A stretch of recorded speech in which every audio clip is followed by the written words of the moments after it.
நாலே நமக்கு நல்லது எப்போதுமே கிடைக்கும். நாம பேசிண்டா அவர்கள்லாம் பேசுறச்சே இவ்வளவு நல்லது கிடைக்கிறதே, நாம பேசிட்டு இருக்கா ஏதானு கிடைக்குமான்னா கிடைக்கிறாப்புல பேசினோம்னா கிடைக்கும். கிடைக்கிறதுக்கு இல்லாத ஏதோ வெட்டி பேச்சு பேசி காலத்தை தள்ளிண்டோம்னா இதுக்கு மௌனமே மிகச்சிறந்தது. மௌனம்னா வார்த்தையை குறைக்கிறது இல்லையோ, நம் வார்த்தைகளை குறைக்க குறைக்க பெருமை கூடும். வளவளான்னு பேச பேச யாருமே நமக்கு ரொம்ப மதிப்பு கொடுக்க மாட்டார்கள். நிறைய பேசிண்டே இருக்கிறவரை லோகம் என்ன பண்ணா, அவர் அப்படித்தான் சொல்லிட்டே இருப்பார், நாம ஒன்றும் பெருசா எடுத்துக்க வேண்டான்னு விடும். ஆனா குறைச்சலா பேசுவர்களை அவர் சொல்லவே மாட்டார். சொன்னார்னா உண்மையா இருக்கும், கண்டிப்பா அவர் சொன்னபடி செய்தோன்னு பேசுவர்களோ இல்லையோ. அதனால தான் பேச்சுக்கு என்னைக்கும் பொருள்பட பேச வேண்டும். கண்டபடி வளவளவென்னு பேசுவது கூடாது.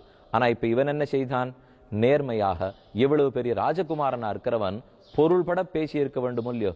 பண்ண தப்பு, எதிர இருக்கிற சேனையை கண்ட பயம், இந்த பயத்தினாலே ராஜா வச்சனம் அப்ரவீத், வெறும போய் பேச வேண்டும் என்பதற்காக எத்தையோ பேசினானே தவிர பொருள்பட பேசினான் அல்லன். ஆக பெரியோர்கள் பேசினால் நல்லது கிடைக்கும். இனி மேற்கொண்டு யார் பேச போகிறார்கள்? கண்ணனும் அர்ஜுனனும் சேர்ந்து பேச போகிறார்கள். பகவத்கீதையே நாம பெற்றோம். அந்த கீதையினுடைய முன்னுரையாகத்தான் முதல் ஸ்லோகம் திருதராஷ்டிரன் சஞ்சயனை பார்த்து கேட்டது. இரண்டாவது ஸ்லோகம் சஞ்சயன் திருதராஷ்டிரனுக்கு பதில் சொல்லுவது. அந்த பதிலிலே எந்த கதை அடங்கி இருக்கிறது? பெரிய சேனையை பார்த்தவுடனே கலங்கி போய் நடுங்கி தன் பயத்தை துரோணரிடத்துல சொல்லி ஏதாவது செய்ய முடியுமா பார்ப்போம் என்கிற எண்ணத்தோடே துரியோதனன் மெதுவே நகர்ந்து ஆச்சாரியன் துரோணரை சென்று கிட்டினான். துரோணரிடத்துல துரியோதனன் என்ன பேசினான்கிறதை பார்ப்போம்.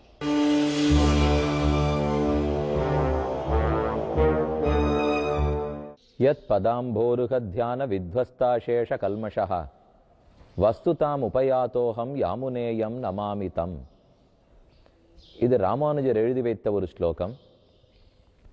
கீதையினுடைய செம்மை பொருளையெல்லாம் உரைத்த யாமுனாச்சாரியர் ஆளவந்தார். அவர் திருவடிகளுடைய பலத்தாலே நான் இன்று இந்த உரையை எழுதுமளவுக்கு ஆனேன். நான் இந்த உயர்ந்த தன்மையே அவர் திருவடிகளுடைய ஏற்றத்தாலே பெற்றேன் என்று சொல்லிக் கொள்ளுகிறார். அந்த ஆளவந்தார் எழுதி வைத்த ஸ்லோகத்தின்படி கர்மயோகத்தையும் ஞான யோகத்தையும் பக்தி யோகத்தையும் அதிலிருந்து நாம் நாராயணனை அடைகிறோங்கிறதையும் கருத்தாக கொண்டது கீதா சாஸ்திரம். அதில் முதல் அத்தியாயத்திலே இருக்கிறோம். இதற்கு அர்ஜுன விஷாத யோகம் என்று பெயர். அர்ஜுனன் அர்ஜுனன், விஷாதம் துக்கம் வருத்தம், யோகம் அர்ஜுனன் பட்ட வருத்தத்தை சொல்லக்கூடிய அத்தியாயம். அர்ஜுனன் ஏன் வருத்தப்பட்டான்கிறதை இப்போது பார்த்து கொண்டிருக்கிறோம். அதற்கு முன்பாக முதல் 2 ஸ்லோகங்களுடைய அர்த்தங்களை முடித்து இப்போது நாம் 3வது ஸ்லோகத்தை பார்க்க வேண்டும். எந்த காட்சியில் இருந்தோம்? துரியோதனன் தன்னிடத்திலிருந்து நகர்ந்து ஆச்சாரியம் உபசங்கம்ய ராஜா வச்சனம் அப்ரவீத், இப்படி சில வார்த்தைகளை சொன்னான். என்ன சொன்னான்? 3வது ஸ்லோகம் பஷ்யேதாம் பாண்டுபுத்திராணாம் ஆச்சாரிய மகதீன் சமும் வியூடாம் திருபதபுத்திரேண தவ சிஷ்யேண தீமதா. இது 3வது ஸ்லோகம். இதன் பொருளை முதல்ல தெரிவிக்கிறேன். ஹே ஆச்சாரிய, துரியோதனன் தன் ஆச்சானான ஆச்சாரியனான துரோணரை பார்த்து கூப்பிடுகிறான். பஷ்ய, பாரும். எதை பார்க்க வேண்டும் என்று துரோணர் கேட்டார். பாண்டுபுத்திரர்களாலே வியூகமாக அமைக்கப்பட்டிருக்கிற இந்த சேனையை பாரும். பாண்டுபுத்திரர்களா வியூகம் பண்ணினார்கள்? இல்லை. தவ சிஷ்யேண தீமதா, உம்முடைய சிஷ்யனான திருபத மன்னவனுடைய புதல்வனான திருஷ்டத்யும்னன், அவன்தான் பாண்டவ சைன்யத்துக்கே சேனாபதி. எப்படி கௌரவ சைன்யத்துக்கு பீஷ்மர் சேனாபதியோ அதே போல பாண்டவ சைன்யத்துக்கு அவன் திருஷ்டத்யும்னன் சேனாபதி. திருஷ்டத்யும்னாலே அழகாக வகுத்து அணி அணியாக நிறுத்தப்பட்டிருக்கிற பாண்டவ சைன்யத்தை பாரும். பாண்டுபுத்திரர்களாலே அவர்களுடைய சைன்யத்தை பாரும். அவர்கள் சைன்யம் உம்முடைய சிஷ்யனான திருபதன், திருபதனுடைய பிள்ளையான பாஞ்சால தேசத்து மன்னவன் திருபதன், அவனுடைய மகனான திருஷ்டத்யும்னாலே வகுக்கப்பட்டிருக்கிற சைன்யத்தை பாரும். சைன்ய சிறியதல்ல, மகதீன் சமும், மிக பெரிய சைன்யத்தை பாரும். இந்த ஸ்லோகத்தாலே துரியோதனன் என்ன தெரிவிக்கிறான்? மிக பெரியதான பாண்டுபுத்திரர்களுடைய சைன்யத்தை உம்முடைய சிஷ்யனான துருபதனுடைய பிள்ளையாலே வியூகம் வகுக்கப்பட்டிருக்கிற சைன்யத்தை பாரும் என்று சொன்னான் ஆச்சாரியனான துரோணரை பார்த்து. இவ்விடத்திலே நம்ம பெரியோர்கள்லாம் ரொம்ப நுண்ணியதான ஒரு அர்த்தத்தை சொல்லி உள்ளார்கள். ஒருத்தரிடத்துல நாம பேச போகும்போது, ஆச்சாரியரே, பாண்டுபுத்திரர்களாலே வகுக்கப்பட்டிருக்கிற சைன்யத்தை பாரும், திருஷ்டத்யும்னன் வகுக்க இருக்கிற சைன்யத்தை பாரும் என்று தானே சொல்ல ஆரம்பிப்போம். மாத்தி இப்படி வச்சு பாருங்க, பாரும் ஆச்சாரியரே. முதல்ல பாருங்கிற வினை சொல்லை சொல்லிவிட்டு அப்புறமா ஆச்சாரியரேன்னு கூப்பிடுவார்கள். ஆச்சாரியரே பார்க்க வேண்டும்னு சொல்றது நியாயமா? பார்க்க வேண்டும் ஆச்சாரியரேன்னு சொல்லுவது நியாயமா? முதல்ல பாரும்னு சொல்லிட்டு பிற்பட்ட ஆச்சாரியனேன்னு சொல்லுகிறான் துரியோதனன். இதிலிருந்தே ஏதோ பதட்டத்தில் இருக்கான்கிறத நாம தெரிந்து கொள்ளலாம். புரியறதுக்காக சொல்றேன். ஒரு குழந்தை விளக்குக்கு பக்கத்துல விளையாடினது. அந்த குழந்தை விளையாடுறத பார்த்துட்டே இருந்தா அடுக்கலையில இருந்த அம்மா அது கிட்டக்க போய் விளக்க தொடர அளவுக்கு படுத்து விளக்கையும் பிடிச்சாச்சு. இன்னும் கொஞ்சம் கை இருந்ததுன்னா நெருப்பு சுட்டுடும். அப்ப உள்ளேருந்து அடுக்கலையிலேருந்து தாயார் சத்தம் போடுகிறாள், உட்டுடு உட்டுடு உட்டுடு அப்படின்னு சத்தம் போட்டாள். குழந்தை உடனே பயந்து போய் கை எடுத்துடுத்து. அந்த இடத்துலயே நம்ம புரிஞ்சுக்க வேண்டியது என்ன? நெருப்பு சுட்டுட போறதேன்னு பயம் அம்மாவுக்கு. பயத்துல ஒண்ணு நிதானத்தை இழந்து குழந்தைய பார்த்து உட்டுடு உட்டுடுன்னு சத்தம் போட்டாளோ இல்லையோ. ஏன் இப்படி சொன்னா என்ன? குழந்தாய், அது நெருப்பு, நீ கிட்டக்க போறது கூடாது. நெருப்பை தொட்டியானா அது சுடும். சுடக்கூடிய சக்தி நெருப்பு கொண்டு. அப்புறம் உன் கையில கொப்பளம் வரும். கொப்பளம் வந்தா மருந்து போடணும். அதனால நெருப்பை விட்டு விடு இப்படின்னு தாயார் சொல்லலாமோ இல்லையோ. இது சொல்றதுக்குள்ள நெருப்பு தொட்டு சுட்டு எல்லா வம்புமே ஆயிடும். அதனாலதான் தாயார் பயந்து போய் விட்டுடு விட்டுடுன்னு முதல்ல சத்தம் போட்டு அப்புறம்தானே நெருப்பை விட்டுடுன்னே சொல்றாள். அப்புறம்தானே குழந்தைய பேர் சொல்லியே கூப்பிடுவள். ஆக வினை சொல்ல முதல்ல வைத்தா, செய்ய வேண்டிய செயலை முதல்ல வைத்தாலே அதை உடனடியாக செய்ய வேண்டும்ங்கிற பதட்டம் அதில் இருக்குன்னு அர்த்தம். அதனாலதான் இவன் ஆச்சாரியனை கூப்பிட்டுட்டு என்னன்னு சொல்லாமல், பஷ்ய, முதல்ல பார்த்து விடும், எம் பயம் தீர நீர் பார்த்தால் தான் முடியும்.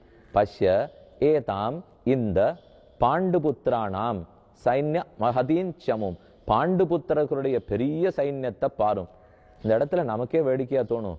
இவன் சேனையில 11 அக்ஷௌகிணி, ஆள் அதிகம். பாண்டவர்களுடைய சைன்யத்துல 7 அக்ஷௌகிணி, ஆள் குறைச்சல். குறைச்சலான சேனையை பார்த்து பெரிய சேனை இருக்கிறவா ஆறான்னு பயப்படுவார்களோ? துரியோதனன் பயப்பட்டு இருக்கானோ இல்லையோ. கிழியே ஒரு உதாரணம் சொன்னேனே, நம்ம உடம்பையே தான் குருக்ஷேத்திரமா வச்சுக்கணும். அதுல சில நல்ல குணங்கள்லாம் இருக்கு, அது பாண்டவர்கள் கட்சி. சில தீய குணங்கள்லாம் இருக்கும், அது துரியோதனாதிகளுடைய கட்சி. இந்த ரெண்டுக்கும் போர் நடக்கும். அதிலே நல்லோர்கள் ஜெயிக்க வேணும்னு பார்த்தோம் இல்லையோ. இந்த ரெண்டு சேனையிலையும் எத்தனை பேர் இருக்கா பாருங்க. 11 அக்ஷௌகிணி சைன்யம், கௌரவ சைன்யம் மிக பெரியது, எண்ணிக்கையில் பெரியது. அக்ஷௌகிணின்னு சொன்னால் ஒரு குறிப்பிட்ட எண்ணிக்கை. இத்தனை காலாட்படை, இத்தனை தேர், இத்தனை குதிரை, இத்தனை யானை, இத்தனை சேர்ந்ததுதான் ஒரு அக்ஷௌகிணின்னு சொல்லுவார்கள். 11 அக்ஷௌகிணி சைன்யம் துரியோதனனுடையது. 7 அக்ஷௌகிணி சைன்யம்தான் பஞ்சபாண்டவர்களது. அப்படி இருக்குதா? நம்ம உடம்புலையும் நல்ல குணங்கள் குறைவாக இருந்து தீய குணங்கள் அதிகமாக இருந்தாலும் அதை பத்தி கவலைப்பட வேண்டாம். இந்த குறைச்சலா இருக்கிற நல்ல குணங்களுக்கு வீரியம் அதிகம், சக்தி அதிகம், நேர்மை இருக்கிறபடியால். ஒருத்தர் 2 பேரா இருந்தா கூட நேர்மையும் உண்மையும் அந்த இடத்துல இருந்துட்டால், நேர்மையற்றவர்கள் 100 பேர் இருந்தா கூட ஜெயித்து விடுவார்கள். அதனாலதான் நம்ம உடம்புக்குள்ளேயே தாழ்ந்த குணங்கள் அதிகமா இருந்து நல்ல குணங்கள் குறைவாக இருந்தா கூட அதுக்குன்னு தாழ்ந்தது தான் ஜெயிச்சுடும்னு நினைச்சுக்கவே கூடாது. நல்லது கண்டிப்பாக என்னைக்கும் ஜெயிக்கும். அதே விஷயத்தை தான் இங்கேயும் பார்த்தோம் என்னால், பஷ்ய ஏதாம் பாண்டுபுத்திரானாம் மகதீஞ்சமும், இந்த பெரிய சைன்யத்தை பாரும். இவ்விடத்துல மற்றொரு பொருளும் சொல்லலாம். ஆச்சாரியரே, பாண்டுபுத்திரர்களுடைய சைன்யத்தை பாரும் என்று சொல்லலாம். இல்லைன்னா ஆச்சாரியரேன்னு சொல்லாமல் பாண்டுபுத்திரர்களுக்கு ஆச்சாரியரே சைன்யத்தை பாரும்னு வேணும்னு குத்தலா சொல்றானா துரியோதனன். ஏன்னா இவரே தானே அவர்களுக்கு ஆச்சாரியன். துரியோதனனுக்கு மட்டும் துரோணர் ஆச்சாரியன் இல்லை, பஞ்சபாண்டவர்களுக்கு ஆச்சாரியன். இப்ப துரியோதனன் மனசுல என்ன வருத்தம்னா, நீர் தான் அவருக்கு ஆச்சாரியனா இருக்கீர், எங்களுக்கும் குருவா இருக்கீர். ஆக மொத்தத்துல இப்ப யார் பக்கம் போரிட போறீர்னே தெரியலையோ இல்லையோ. ஆக பாண்டுபுத்திரானாம் ஆச்சாரிய மகதீம் சமும் பஷ்ய, அவர்களுடைய பெரிய சைன்யத்தை பாரும். வியூடாம் துருபத புத்திரேன, இந்த துருபதன் ஆறுங்கிறது உங்களுக்கே தெரிஞ்சிருக்கும், பாஞ்சால தேசத்து மன்னவனாக இருந்தான். சிறு பிராயத்திலே துரோணாச்சாரியரும் இந்த பாஞ்சால தேசத்து மன்னவனும் இருவரும் ஒன்றாகத்தான் கல்வி கற்றார்கள். என்னமோ ரெண்டு பேருக்கு ஒரு பிணக்கு ஏற்பட்டு போயிட்டு மிக நெருங்கிய நண்பர்களா இருக்கலவா சட்டுன்னு பிரிஞ்சு போயிடுவார்கள். இந்த பிரிந்த காலத்திலே ஒத்தருக்கொத்தர் என்னென்னமோ அப்பப்படியெல்லாம் நடந்துட்டமே, இப்ப போய் எல்லாத்தையும் விட்டு கொடுத்துட்டோமே, இது தகுமா என்று யோசித்து கொஞ்சம் நிதானமா முடிவெடுத்து போய் சேர்ந்துனுட்டா மேற்கொண்டு நட்பு இனிக்கும். அதை விட்டுட்டு பண்ணானேன்னு எதையான் நாம ஞாபகம் வச்சுக்கொண்டு அதனாலே பழி தீர்க்கணும்னு யோசிக்கிறதெல்லாம் பார்த்தால் இதுக்கு ஒரு முடிவே வராது. என்னைக்கும் இனிய எண்ணங்களை ஞாபகம் வைத்துக் கொள்ள வேண்டும். கொடிய எண்ணங்களை, எது நமக்கு வருத்தத்தை கொடுக்குமோ அந்தந்த எண்ணங்களை அப்பப்பவே மறந்துடுறது தான் நல்லது. வார்த்தைகள்ல கூட ஆகட்டும், இனிய உளவாக இன்னாத கூறல் கனியிருப்ப காய் கவர்ந்தற்றுன்னு சொல்லுகிறார்கள் இல்லையோ. யாரேன்னு நல்லது சொல்லியிருந்தா ஞாபகம் வச்சுக்குவோம், யாரேன்னு தீயது சொல்லியிருந்தா எத்தனை நேரம் வேணா சொல்லட்டும் மறந்துடுவோம். நம்ம மனசு ரொம்ப சின்னது, இதுல நிறைய போட்டு வைக்கிறதுக்கெல்லாம் இடமே கிடையாது. இப்ப எல்லாமே கம்ப்யூட்டர் யுகம் இல்லையோ. எத்தனை எம்பி ஸ்பேஸ்ன்னு கேட்பா. ஒரு ஹார்டு டிஸ்க் வச்சுட்டு இருக்கோம்னா அதுல இத்தனை எம்பி பிடிக்குமா, ஒரு சிடியில எத்தனை எம்பி பிடிக்கும், அதாவது அதை ஸ்டோர் பண்ற கெப்பாசிட்டியோ இல்லையோ. அதே போல நம்ம மனசுல எத்தனையோ ஸ்டோர் பண்ணி வச்சுக்க முடியும், கொஞ்சம்தான். அதுல போய் தேவையில்லாத எல்லா வம்புகளையும் போட்டு வச்சோம்னா எது தேவையோ அது கடைசியில ஞாபகமே வராது. எம்பெருமான பற்றியும் கடவுளை பற்றியும் நல்லோர்களை பற்றியும் நல்ல சிந்தனைகளை பற்றியுமே ஞாபகம் வச்சுட்டு இருந்தோம்னா கவலை இல்லாம வாழ்க்கை போகும். யார் என்னென்னைக்கெல்லாம் நம்மை வைத்தார்கள், யார் ஏசினார்கள், யார் குற்றம் சொன்னார்கள், யாருக்கு என்னென்ன குற்றம் இருக்கு, இது எதுவுமே நாம ஞாபகம் வச்சுட்டு பிரயோஜனமே கிடையாது. ஆக நல்லத்துக்கு மட்டும் இடம் கொடுத்து தீயதை தவிர்த்து விட வேண்டும். அது என்னமோ துரோணருக்கும் துருபதனுக்குமே சண்டை வந்துடுச்சு.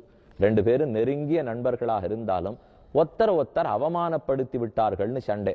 ரெண்டு பேருமே பெரியோர்கள், யாருமே சாமானியர்கள் அல்லர்கள். இருந்தாலும் சண்டை மூண்டது. இந்த சண்டைனாலே ஒத்தருக்கொத்தர் சூழரைத்து கொண்டு துருபத மன்னவனை இவர் போய் கைது பண்ண, இவரை கைது அவர் பண்ண, ஒத்தருக்கொத்தர் சண்டை மூண்டு கடைசியில் இந்த பாஞ்சால தேசத்து மன்னவன் தான் தவம் இருந்து யாக யஜ்ஞங்களை பண்ணி துரோணாச்சாரியரை கொல்லுவதற்காக எனக்கு பிள்ளை பிறக்க வேண்டும் என்கிற அளவுக்கு தபஸ் பண்ணி வரம் வாங்கி திருஷ்டத்யும்னனை பெற்று வைத்திருக்கிறான். ஆக திருஷ்டத்யும்னன் பிறந்ததே துரோணாச்சாரியரை கொல்றதுக்காகத்தான். இப்ப துரியோதனன் பயப்படுவனா மாட்டானா? நேர ஒருத்தன் தவம் இயற்றி இவரை கொல்லணுங்கிறதுக்காக பெற்று வச்சு அவன் எதிர்கோட்டியில நின்று இருக்கான். நாம இந்த கோட்டியில துரோணரோட நின்று இருக்கோம். என்னைக்கு நமக்கு என்ன ஆகுமோன்னு அவனுக்கு பயம். அதனாலதான் வியூடாம் திருபத புத்திரேன, திருபத மன்னவனுடைய பிள்ளையான திருஷ்டத்யும்னனாலே, இந்த திருஷ்டத்யும்னனுக்கு கூட பிறந்தவள் தான் பாஞ்சாலின்னு பெயர் பெற்ற திரௌபதி. இவன் திருபதனுடைய பிள்ளை, அவள் திருபதனுடைய பெண். இவன் திருஷ்டத்யும்னன், அவள் பாஞ்சாலி. இப்ப ரெண்டு பேருமே கடைசியில துரோணருக்கு முடிவுக்கு காரணமாக போறாள் இல்லையோ. ஒரு பக்கம் அர்ஜுனன் பாஞ்சாலினுடைய கைப்பிடித்தவன், இன்னொரு பக்கம் திருஷ்டத்யும்னன் இந்த சேனையை அணிவகுத்து நிற்க செய்தவன். இதை கண்டுதான் துரியோதனன் நடங்குகிறான். துருபத புத்திரேன தவ சிஷ்யேன தீமதா, உம்முடைய சிஷ்யன் திருபத மன்னவனுடைய பிள்ளை தீமதா, நல்ல புத்திசாலி. துரியோதனன் கொண்டாடுறான். ஏதானு எதிரணியில் இருக்கிறவர்களை புத்திசாலின்னு கொண்டாடுவார்களான்னா அவன் என்ன புத்திசாலி தெரியுமோ? உம்மை கொல்றதுக்கு வரம் வாங்கிண்டு அதுலயும் உம்மகிட்டயே சிஷ்யனா இருந்துட்டு வரத்தை வாங்கிட்டு போயிருக்கான் பத்தீரா. இதுதான் அவனுக்கு இருக்கிற புத்திசாலித்தனம். இவரிடத்திலேயே பாரம் கேட்டுண்டு இவரிடத்திலே எப்படி வீரம்ங்கிறத புரிஞ்சுண்டு இவரை கொல்றதுக்கே பிள்ளைய பெத்து கொண்டு நிறுத்தி வச்சிருக்கானோ இல்லையோ. அதனாலதான் தவ சிஷ்யேன தீமதாம், நல்ல ஞானம் படைத்தவன், புத்தி சாதுரியன், உம்மையே ஜெயித்து விட போகிறான் என்று 3வது ஸ்லோகத்தாலே சொன்னான்.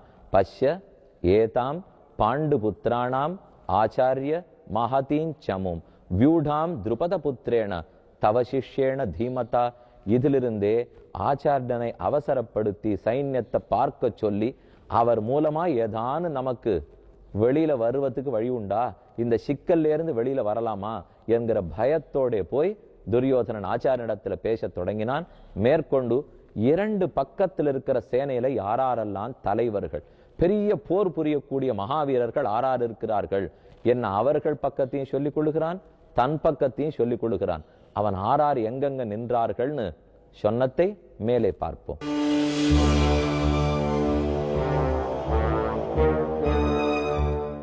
கண்ணன் அருளிய கீதையில் முதல் அத்தியாயத்தில் இப்போது நாம் பார்க்க வேண்டியது 4வது ஸ்லோகம் தொடங்கி.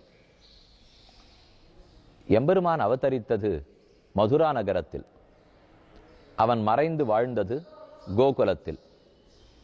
அங்கிருந்து மறுபடியும் மதுரை பட்டணத்துக்கு 10 ஆண்டுகள் கழித்து வந்து ராஜ்யத்தை ஆள உதவி புரிந்தான். ஜராசந்தன் என்பவனிடத்திலிருந்து ஏற்பட்ட எதிர்ப்பாலே இனி இங்கிருக்க வேண்டாம் என்பதற்காக மேற்கு கடற்கரைக்கு போய் சமுத்திரராஜனிடத்திலே வேண்டி 12 யோஜனை தூரத்துக்கு பூமியை கையகப்படுத்தி துவாரகை என்னும் பெரிய பட்டணத்தை நிர்மாணித்தான். அங்குதான் கண்ணன் அரசாண்டு வந்தான். அங்கிருந்து இந்த பிரஸ்தத்துக்கு வந்தான். தன்னுடைய உறவினர்களான பாண்டவர்களுக்கு ஆபத்து என்கிற செய்தி கேட்டு அவர்களுக்கு நல்லது செய்ய வேண்டும் என்கிற எண்ணத்தோடே வந்தான். அப்போதுதான் யுத்தம் உண்டது. குருக்ஷேத்திரத்திலே 2 பேரும் அணிவகுத்து நின்றார்கள். ஒருத்தருக்கொருத்தர் போர் மூண்டது. அதில் ஆச்சாரியரான துரோணாச்சாரியருக்கு அருகிலே துரியோதனன் செல்லுகிறான். 2 பக்கத்தில் இருக்கிற பெருத்த வீரர்கள் அவர்களை பார்த்து இன்னன்னார் இன்னன்ன பக்கத்திலே நிற்கிறார்கள் என்று சொல்லத் தொடங்குகிறான். இப்ப பல பேருடைய பேரை பத்தி ஸ்லோகங்கள்ல வரும். ஆறார் எப்படிப்பட்டவர்கள்ங்கிறத பத்தி நாம ரொம்ப கவலைப்பட தேவையில்லை.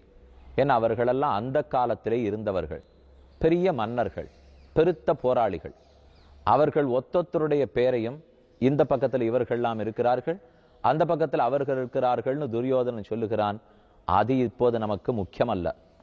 இதே போல் நம் உடலிலே நடக்கக்கூடிய போரில் எந்தெந்த பக்கத்தில் யாரார் இருக்கிறார்கள் என்பதுதான் நமக்கு இப்ப முக்கியமானது. ஆக அந்த ஸ்லோகங்களையும் பார்ப்போம், அது நமக்கு எப்படி உபயோகப்படுகிறதுங்கிறதையும் பார்ப்போம். 4வது ஸ்லோகத்தாலே அத்திர சூராக மகேஷ்வாசாக பீமார்ஜுன சமாயுதி யுயுதானஹ விராட்டச்ச द्रुपदश्च महारथः दृष्टकेतुश्चेकितानः काशिराजश्च वीर्यवान् पुरुजित् कुन्तीभोजश्च शैब्यश्च नरपुङ्गवः युधामन्युश्च विक्रान्त उत्तमौजाश्च वीर्यवान् सौभद्रः द्रौपदेयाश्च सर्वयेव महारथाः. 3 ஸ்லோகங்களை இப்ப சேர்த்து சொல்லியிருக்கேன். 4வது ஸ்லோகம், 5வது ஸ்லோகம், 6வது ஸ்லோகம். இது எல்லாமே பீமன் அர்ஜுனனுடைய பக்கம், அதாவது பாண்டவ சேனையில 6 இருக்கிறார்கள் என்று துரியோதனன் முதல்ல சொல்லுகிறான். நம்முடைய பேச்சு வழக்கத்திலே 2 பேரை பத்தி சொல்ல போறோம், நம்ம பத்தியும் சொல்லிக்க போறோம், இன்னொருத்தரை பத்தியும் சொல்லிக்க போறோம்னா எதை முதலிலே சொல்ல வேண்டும்? முதல்ல 6 இருக்கிறார்களோ அவர்களுக்கு முக்கியத்துவம் கொடுத்து விட்டுத்தான் நம்மையே சொல்லிக் கொள்ள வேண்டும். நம்ம முதல்ல சொல்லிக் கொண்டோம் என்றால் அது பண்பாடு ஆகாது. நல்ல வேளை எத்தனையோ பண்பாடுகளை துரியோதனன் மறந்திருந்தாலும் இந்த பண்பாட்டையாவது மறக்காமல் இருந்தான் அல்லவா என்று நமக்கு நினைக்க தோணும். ஆனா உண்மை அதுவல்ல. ஏனெனில் பல இடத்திலே தன்னை பற்றி சொல்லிக் கொண்டுதான் துரியோதனன் பிரத்தியார பற்றியே பேசுவன். ஆனா இந்த இடத்துல என்னமோ தெரியலையே, ஏன் பாண்டவர்களை முதல்ல சொல்லிவிட்டு தன்னை சொல்லிக் கொள்ளுகிறான் என்னால், ஆச்சாரியரை எதிரே நிற்கக்கூடிய சைன்யத்தை பார் என்று கீழ் ஸ்லோகத்திலே சொன்னான் அல்லவா. பஷ்ய ஏதாம் பாண்டுபுத்திரானாம், பாண்டுபுத்திரர்களுடைய பெரிய சைன்யத்தை பார் என்று ஆச்சாரியரிடத்துல சொல்லி எடுத்து இப்ப ஆச்சாரியர் துரோணர் அதை பார்க்கிறார்னு நாம கொள்ள வேண்டும். அப்போது அங்கிருக்கிற சேனாபதிகளைத்தான் முக்கியமா சொல்லணுமே தவிர தன்னை பற்றி முதல்ல பேசிக்கொள்ள முடியுமா? இந்த கருத்தினாலே தான் அங்கே எதிரே யார் நிற்கிறார்களோ அவர்களை பத்தி சொல்ல ஆரம்பித்தான். ஒரு கருத்து. இன்னொரு கருத்து, யாரை பார்த்து பயந்திருக்கமோ முதல்ல அவர்களை பத்தி சொல்லிடுவோம் இல்லையோ. என்னை பத்தி நினைச்சு எனக்கு தைரியம் இருந்ததுன்னா என்னை பத்தி சொல்லிக்கலாம். புறத்தையாரை பத்தியே நினைச்சு பயந்துட்டே இருந்தேன்னா அப்ப அவர்களை பத்தி தானே பேசியாக வேண்டும். அதனால முதல்ல அவர்களை பத்தி சொல்லுகிறான். இனி ஸ்லோகம் பார்க்கலாம். அத்திர சூராக, அத்திர அவர்களுடைய கோஷ்டியிலே, சூராக நல்ல வீரம் படைத்தவர்களாய், மகேஷ்வாசாக ஈஸ்வாசம் என்று வில்லுக்கு பேர், மகேஷ்வாசாக சிறந்த வில்லாளிகள், வில்லாளிகளான பீம அர்ஜுன சமாயுதி. யுத்தம்னு வந்தா பீமனுக்கு அர்ஜுனுக்கு இவர்கள் 6மே சளைத்தவர்கள் அல்லர்கள். பீமனுக்கு எத்தனை பெருமை உண்டோ, அர்ஜுனனுக்கு வில்லாற்றல் எத்தனை உண்டோ, அந்த ஒத்தொத்தனுமே இப்ப நான் சொல்ல போற ஒத்தொத்தனும் பீமனுக்கு அர்ஜுனனுக்கு யுத்தத்திலே சமமானவர்கள். அப்ப இத்தனை பேரை நாம் எப்படி எதிர்த்து நிற்க போகிறோம்? பீமார்ஜுன சமாதுதி யுயுதானஹ விராட்டச்ச துருபதச்ச மகாரதா. யுயுதானன் விராட்ட மன்னவன், துருபதன். இதுல யுயுதானன் சொன்னது சாத்திகிய குறிக்கும். அடுத்தது விராட்டனை பத்தியும் துருபதனை பத்தியும் சொல்லுகிறான். துருபதனை பத்தி முன்னமே உங்களிடத்திலே சொல்லி உள்ளேன். அவர் தான் பாஞ்சால தேசத்து மன்னவர், துரோணாச்சாரியரோட கூட படித்தவர். அவர் பிள்ளைதான் திருஷ்டத்யும்னன், அவருடைய பெண்ணு தான் பாஞ்சாலி. பாஞ்சாலியான திரௌபதியைத்தான் அர்ஜுனன் கல்யாணம் பண்ணி கொண்டிருக்கிறான். ஆக அர்ஜுனனுக்கு நேரே மாமனார் திரௌபத மன்னவன். விராட்ட மன்னவனை பத்தி உங்களுக்கு தெரியும். அஜ்ஞாதவாசத்தின் போது இந்த 5 பேரும் மாறுவேடம் இட்டுக்கொண்டு ஒரு ராஜாவினுடைய அரண்மனையில தங்கி இருந்தார்கள் அல்லவா. பீமசேனன் சமயக்காரராக இருந்தார், அர்ஜுனன் நாட்டியம் கற்றுக் கொடுப்பவராக இருந்தார், நகுல சமதேவர்கள் பசுமாட்டு கொட்டிலையும் குதிரைலாயத்தையும் பார்த்து கொண்டார்கள், கங்கனாக தர்மபுத்திரன் இருந்து ராஜாவுக்கு உற்ற தோழனாக இருந்தான். இதெல்லாம் நீங்கள் கதையிலேயே கேள்விப்பட்டிருப்பீர்கள். இந்த பஞ்சபாண்டவர்களும் மறைந்து வாழ்ந்த நகரம்தான் விராட்ட நகரம். அந்த விராட்ட மன்னவனுடைய பெண்ணு தான் உத்தரான்னு பேர். உத்தரையத்தான் அர்ஜுனன் தன் மகன் அபிமன்யுவுக்கு கல்யாணம் பண்ணி கொண்டு வந்தான். இந்த சரித்திரம்லாம் நீங்க கேள்விப்பட்டிருக்கிறது. யுயுதானஹ விராட்டச்ச துருபதச்ச மகாரதா, மகாரதர்கள் என்று கொண்டாடுகிறான். இதிலே அதிரதர்கள்னு சில பேர், அர்த்தரதர்கள்னு சில பேர், மகாரதர்கள்னு சில பேர். ஒரு வில்லாளியோட போரிடுறதுக்கு சக்தி இருந்தால் அதிரதன்னு பேர். பல தேர்களிலே எதிர்த்து வில்லாளிகள் நிற்க பல பேரை ஒரே சமயத்துல எதிர்க்கிற சக்தி இருந்தால் அர்த்தரதன்னு பேர். மகாரதன் என்னால் 11,000 வீரர்களோட ஒரு சேர சண்டை போடுவதற்கு சக்தி இருந்தால் அவனுக்கு மகாரதன்னு பேர். இவன் மகாரதி தான் அர்ஜுனனே, கர்ணனே மகாரதி தான். இப்ப சொல்ல போற ஒத்தொத்தருமே மகாரதர்கள் தான். யுயுதானஹ விராட்டச்ச துருபதச்ச மகாரதா. திருஷ்டகேது சேகிதானஹ, திருஷ்டகேது சேகிதானன். காசிராஜச்ச வீரியவான், பரமவீரம் படைத்தவரான காசிராஜன். அவர்கள் எல்லாருமே பாண்டவர்களுக்கு உதவ வேணுங்கிறதுக்காக வந்து நின்றுள்ளார்கள். புருஜித் குந்தி போஜஸ்ச, புருஜித் குந்தி போஜன் சைப்யஸ்ச, மிகச்சிறந்த வில்லாளியான சிபி மன்னவன். நரபுங்கவஹ, மனிதர்களுக்குள்ளே தலைவனான அந்த மன்னவன். யுதாமன்யுஷ்ச, யுதாமன்யுவும் வந்து நிற்கிறான். விக்ராந்தஹா, விக்ராந்தனால் சிறந்த பராக்கிரமம் படைத்த யுதாமன்யு அவர் வந்திருக்கிறார். உத்தமௌஜாச்ச வீரியவான், உத்தமௌஜான ஒருத்தனுக்கு பேர், அவன் மிகுந்த வீரம் படைத்தவனாம். அந்த ரதியும் வந்திருக்கிறான்.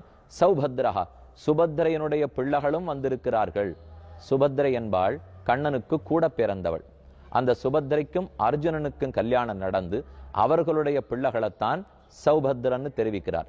அடுத்து திரௌபதேயாச்ச, திரௌபதிக்கும் அர்ஜுனனுக்கு நடந்த கல்யாணத்திலே பிறந்த குழந்தைகள் திரௌபதேயர்கள். அவர்களையும் சொன்னார். சர்வையேவ மகாரதாக, இவர்கள் அத்தனை பேருமே மகாரதர்கள் தான். எல்லாரும் நமக்கு எதிர்கோட்டியிலே கூடி நிற்கிறார்கள். கண்டு கலங்கி போனான். 4வது 5வது 6வது 3 ஸ்லோகத்தாலே பாண்டவ சைன்யத்திலே யாரார் நிற்கிறார்கள் என்பதை வரிசைப்படுத்தி சொன்னான் துரியோதனன். இவர்கள் எல்லாரும் நல்லோர்கள் பக்கம் நிற்கிறார்கள், தர்மத்தின் பக்கம் நிற்கிறார்கள். எப்போதுமே தர்மத்துக்கு தலைக்குனிவு ஏற்படுகிறா போலே தோணும். அந்த பக்கத்துக்கு உதவி புரிவதற்காக பலரும் வந்து சேருவார்கள். இந்த விஷயத்தை நாம பல இடத்துல பார்த்திருக்கோம். இவர்கள்லாம் மகாரதர்கள், மகாரதர்கள் நீங்க பார்க்கிற மூலியம். ராமன் தர்மத்தின் வழி நின்றான். அவனுக்கு உதவி புரிவதற்கு 6 வந்து சேர்ந்தார்கள். குரங்கு கூட்டம் தான் வந்து சேர்ந்தது. குரங்கு என்ன பெரிய மகாரதர்களா? அவர்களுக்கு சண்டை போடுறதுக்கு தெரியுமான்னா, சண்டை போட தெரியுமா தெரியாதாங்கிறத குறித்து போரிலே வெற்றி தோல்வி நிச்சயிக்கப்படுவதில்லை. அதுவும் ஒரு காரணமாக இருந்தாலும், அதை விட எதற்காக போர் தொடங்கப்பட்டது, போர் புரிபவன் தர்மத்தின் அறத்தின் வழி நிற்கிறானா, அவன் உண்மைக்காக போராடுகிறானா, இதை பொறுத்து தான் என்றைக்குமே போர் ஜெயிக்கும். ஏன் நம்ம நாட்டினுடைய சுதந்திர போராட்டத்தையே நாம் எடுத்துக்கொள்ளலாமே. அப்படி சக்தி படைத்தவர்களா இருந்தார்கள். தேசத்தந்தை தானே அதை முன்றின்று வழி நடத்தி கொண்டு போய் அறப்போர் நடத்தினார், அஹிம்சா யுத்தமே நடத்தினார். எவ்வளவு பெரிய வல்லரசுகள் எதிர்த்து நின்றாலும் தேசத்தந்தை நமக்குன்னு பெற்று கொடுத்தார் அல்லவா, விடுதலை அடைந்தோமா அல்லவா. அதனாலே யார் நிற்கிறார்கள்ங்கிறத காட்டிலும் எதற்காக நிற்கிறார்கள் முக்கியம். நாம உண்மைக்காக போராட தொடங்கினோம் என்னால் அப்ப சக்தி குறைச்சலா இருக்காப்புல தோணினாலும் தானே இறையருளாலே நமக்கு சக்தி கிட்டிக்கொண்டே இருக்கும். அதை உண்மையாக்கிறதுக்கு தான் ராமன் ஒருத்தனே போதும், தாராளமாக ராவணனை ஜெயித்திருப்பன். இருந்தாலும் இந்த குரங்கு கூட்டத்தை முழுக்க கூட்டிண்டான். அணில்கள் அத்தனை உதவி புரிந்து வந்தான. குரங்கு அணிலும் சேர்ந்து எங்கேயானு பெரிய அணை கட்டி நீங்க கேள்விப்பட்டிருக்கீடோ? ராமேஸ்வரம் திருப்புல்லானிலிருந்து ஸ்ரீலங்கை வரைக்கும் அணை கட்டினாலே 100 யோஜனை தூரமா, ரொம்ப பெரிய அணை. அந்த அணை இருக்கிறத பத்தி இன்னைக்கு நாசாங்கிற அறிவியல் ஆராய்ச்சி கழகம் அமெரிக்கால இருக்கே, அவ படம் வெளியிட்டு இருக்கா. ஒரு போட்டோகிராஃப் எடுத்து இன்னைக்கும் சமுத்திரத்துக்கு அடியில பிரிட்ஜ் தெரியறது. அந்த கல்லோட இன்னைக்கும் சில அந்தந்த உடைந்த துண்டுகள்லாம் இருக்குதுன்னு பெரியோர்கள் சொல்லுகிறார்கள்.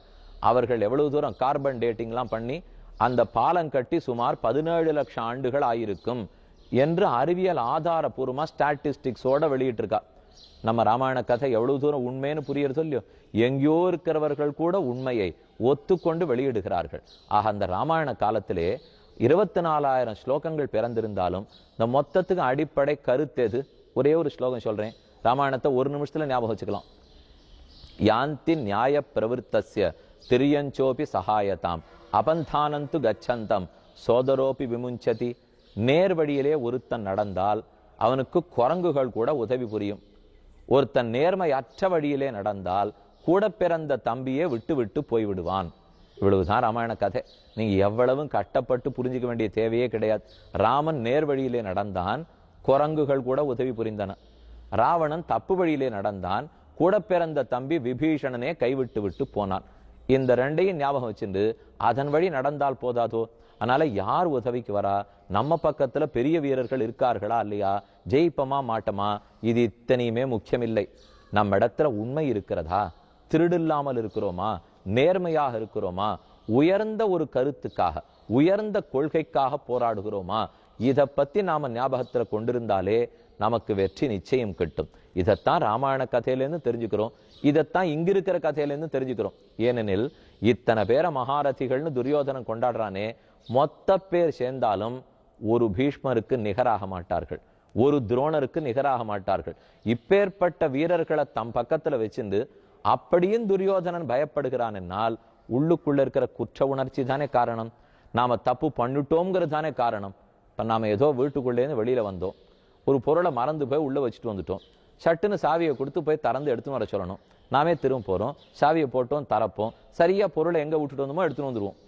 இதே அந்த சாவி இன்னொருத்தர் வீட்டுதான் இருந்து நான் அவளுக்கு தெரியாத உள்ளேருந்து ஒரு பொருளை எடுத்துன்னு வரேன்னா போறச்சேவே வழக்கு போடும், உள்ள நுழைச்சேவே தலை தட்டும், காலை கீழே வைக்கச்சேவே கால் தடுமாறும், சாவியை போடச்சேவே உடஞ்சி போயிடும், லைட்டை போடச்சேவே ஆஃப் ஆயிடும். இத்தனையும் நடக்கும். இது என்னது? நான் என் வீட்டுக்குள்ள போறச்சே இது ஒண்ணுமே நடக்கலையே, ஏன் இன்னொருத்தர் இடத்துல போறச்சே நடக்கிறதேன்னா? எனக்குன்னு உரித்தானதை செய்தா என்னைக்கும் தப்பாகாது.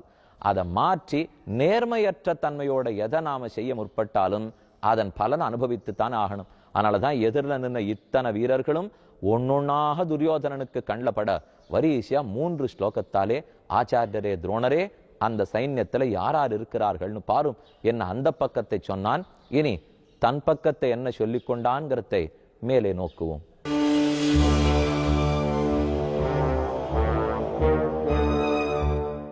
ஸ்வதர்ம ஞான வைராகிய சாத்திய பக்தேக கோச்சரஹ நாராயணஹ பரம் பிரம்ம கீதாசாஸ்திரே சமீரிதஹ. கீதாசாஸ்திரத்தில் பரம்பொருள் உரைக்கப்படுகிறான், அவனை அடைவிக்கும் வழியோடு சேர்த்து உரைக்கப்படுகிறான். எந்த ஒரு நற்காரியத்தை நாம் செய்யும் போதும் அதிலே சில எண்ணங்கள் நமக்கு தேவை. அந்த காரியத்தை நாம் செய்யவில்லை, அதை ஒரு தாழ்ந்த பயனுக்காக செய்ய மாட்டேன், அந்த செயலே என்னுடையதல்ல, இந்த எண்ணங்களோட செய்தோம் என்றால் அந்த செயல் வெற்றி பெற்றாலும் தோல்வியுற்றாலும் நம்மை அது பாதிக்காது. மேலும் இப்படிப்பட்ட நல்லெண்ணங்களோட செய்யப்பட்டால் அந்த செயல் வெற்றி பெறுவதற்கு வேண்டிய ஆந்தனையும் கண்ணனே செய்து விடுகிறான் என்பது கீதையினுடைய தேறிய பொருள். இதைத்தான் வைராக்கியம்னு சொல்லுவார்கள். நாம் வாழ்க்கை வாழ்ந்து கொண்டிருக்கும் போதே ஓரளவாவது அதில் வைராக்கியத்தோட வாழ வேண்டும். தேகத்தில் பற்று வேணும், ஆனால் தேகமே வாழ்க்கையாகிவிடக் கூடாது. உணவை சரிவர அருந்த வேண்டும், ஆனால் உணவே வாழ்க்கையாகிவிடக் கூடாது. நம்முடைய வாழ்க்கை ஆத்மாவிலே நோக்குடையதாய் எம் பெருமானிடத்திலே நோக்குடையதாக இருக்க வேண்டும். இதை உபதேசிப்பதற்காகத்தான் கண்ணன் கீதையை சொல்லி இருக்கிறான். அந்த கீதையில் முதல் அத்தியாயத்திலே இருக்கிறோம். இனி இப்போது பார்க்க வேண்டியது 7வது, 8வது, 9வது இந்த 3 ஸ்லோகங்களாலே துரியோதனன் ஆச்சாரியனான துரோணாச்சாரியனை பார்த்து தங்கள் பக்கல் இருக்கக்கூடிய பெரிய வீரர்களின் பட்டியலை கொடுக்கிறான். 7வது ஸ்லோகம், அஸ்மாகம் து விசிஷ்டாயே தான் நிபோத த்விஜோத்தம நாயகாமம சைன்யஸ்ய சஞ்ஞார்த்தம் தான் பிரவீமிதே பவான் பீஷ்மஸ்ச கர்ணஸ்ச கிருபஸ்ச சமிதிஞ்சய அஸ்வத்தாமா விகர்ணச்ச சௌமதத்திஸ்ததைவச அந்நேச பகவசூராக மதர்த்தே தியக்த ஜீவிதாக நானாசஸ்திர பிரகரணாக சர்வே யுத்த விசாரதாக. எல்லா வீரர்களும் யுத்தத்திலே சிறந்த சாமர்த்தியம் படைத்தவர்கள். அவர்களை பத்தி உமக்கு சொல்லுகிறேன். அஸ்மாக்கம் தூ நம் கோஷ்டியிலே இருக்கக்கூடியவர்கள், நம் பக்கலிலே நம் சேனையிலே இருப்பவர்கள். விசிஷ்டாக நல்ல பெருத்தவர்கள், பெரியோர்கள், நல்ல சக்தி படைத்தவர்கள், பெருமை உள்ளவர்கள். தான் நிபோத த்விஜோத்தம, ஹே த்விஜோத்தம. த்விஜன் என்னால் அந்தணனுக்கு பெயர். த்விஜோத்தம அந்தணர் குலத்திலே பிறந்தவரான துரோணாச்சாரியரே, தான் நிபோத நம் பக்கத்திலே இருக்கக்கூடிய பெரியோர்களை பற்றியும் தெரிந்து கொள்ளும். நாயகாக மம சைன்யஸ்ய சஞ்ஞார்த்தம் தான் பிரவீமித்தே. உமக்கதை சஞ்ஞார்த்தம் நன்றாக நீர் தெரிந்து கொள்ளுகைக்காக என் பக்கத்தில் இருக்கிற நாயகர்களை பற்றி சொல்லுகிறேன். மம சைன்யஸ்ய என் சைன்யத்தினுடைய நாயகர்களை சொல்லுகிறேன். துரியோதனுடைய வார்த்தை. இங்கேதான் நாம ஒன்றை மனத்திலே கொள்ள வேண்டும். இந்த சைன்யம் யாருடைய திப்போ? ஆச்சாரியனை பார்த்து தானே பேசுகிறான். மொத்த பேருடைய சைன்யம் தானே, நம்முடைய சைன்யத்தில் இருப்பவர்களேன்னு சொல்லி இருக்க வேண்டும் இல்லையோ? அப்படி இல்லாமல் நாயகா மம சைன்யஸ்ய என் சைன்யத்தில் இருக்கிறவர்களை பத்தின்னு பேசச்சேவே எத்தனை தனித்தன்மை தன்னை பிரித்து கொள்ளுகிறான் பார்த்தீர்களா? நாம்னு சேர்ந்து சொல்லாமல் ஏன் நான் சொல்லி கொண்டு திரிகிறான்? ஏன் நம்ம ஊர்லேயே எழுதி வச்சிருக்கிறத பார்க்கிறோம். நாம் என்று சொல்லுங்கள், நான் என்று சொல்ல வேண்டாம். நான்னு சொன்னாலே பலம் குறைந்து போகும், நாம்னு சொன்னால் பலம் கூடி போகும். நான் தனித்திருந்து எந்த செயலையும் சாதித்து விட முடியாது. நாம் கூடியிருந்தால் தானே எதையுமே செய்ய முடியும். சின்ன வயசுல இருந்து சுள்ளிக்கட்டு பிரிஞ்சிருக்கிற கதை, சுள்ளிக்கட்டு கூடி இருக்கிற கதை, இதை சின்ன வயசுல இருந்தே கேள்விப்பட்டிருக்கும் இல்லையோ? தனித்தனி சுள்ளியா இருந்தா உடைச்சுடலாம், சுள்ளிக்கட்டு சேர்ந்து இருந்ததுன்னா உடைக்க முடியாது. இது கூட தெரியாமல் துரியோதனன் பேசுகிறான். தெரியாதுன்னா தெரியாதா? தீய எண்ணம் தெரியாமையை உருவாக்குகிறது.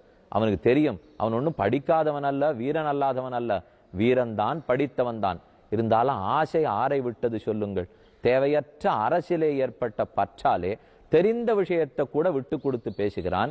மம சைன்யஸ்ன்னு சொல்லியிருக்க கூடாது. நம்முடைய சைன்யத்தின் பக்கத்தில் இருக்கிறவர்களை கேளும் என்று தானே சொல்லி இருக்க வேண்டும். நாயகா மம சைன்யஸ்ய சம்ஞார்த்தம் தான் பிரவீமித்தே. உமக்கதை தெரிந்து கொள்வதற்காக சொல்லுகிறேன். யார் அவர்கள்? பவான். நல்ல வேளை, முதல்ல துரோணர் எடுத்துட்டான். பவான் தேவரீர், நீரான துரோணாச்சாரியர். பீஷ்மஸ்ச பீஷ்மாச்சாரியர். கர்ணஸ்ச கர்ணன்.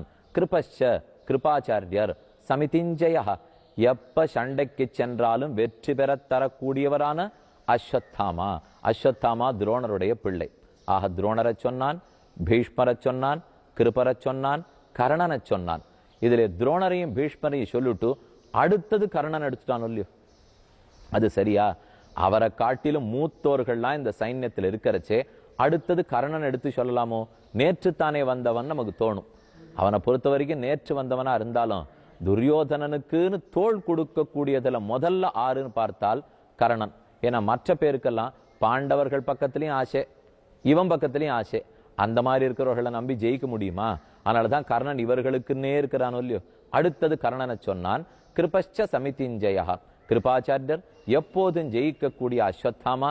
விகர்ணன் துரியோதனனுடைய தம்பி. விகர்ணச்ச சௌமதத்தி. இவர்கள் எல்லாரும் நம் பக்கத்திலே.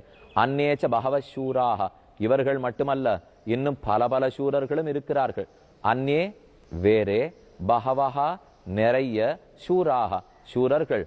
மதர்த்தே தியக்த ஜீவிதாக. என் விஷயத்தில், மதர்த்தேன என் விஷயத்திலே, தியக்த ஜீவிதாக பிராணன்களை கூட விட தயங்காதவர்கள், தங்கள் ஜீவனை கூட விட்டு விட தயங்காதவர்கள். இந்த இடத்துல ரொம்ப வேடிக்கையா ஒரு அர்த்தம் சொன்னார்கள். நாளைக்கு என்ன நடக்க போறதுங்கிறதை துரியோதனை இப்பவே தெரிஞ்சுட்டான் போல் இருக்கு.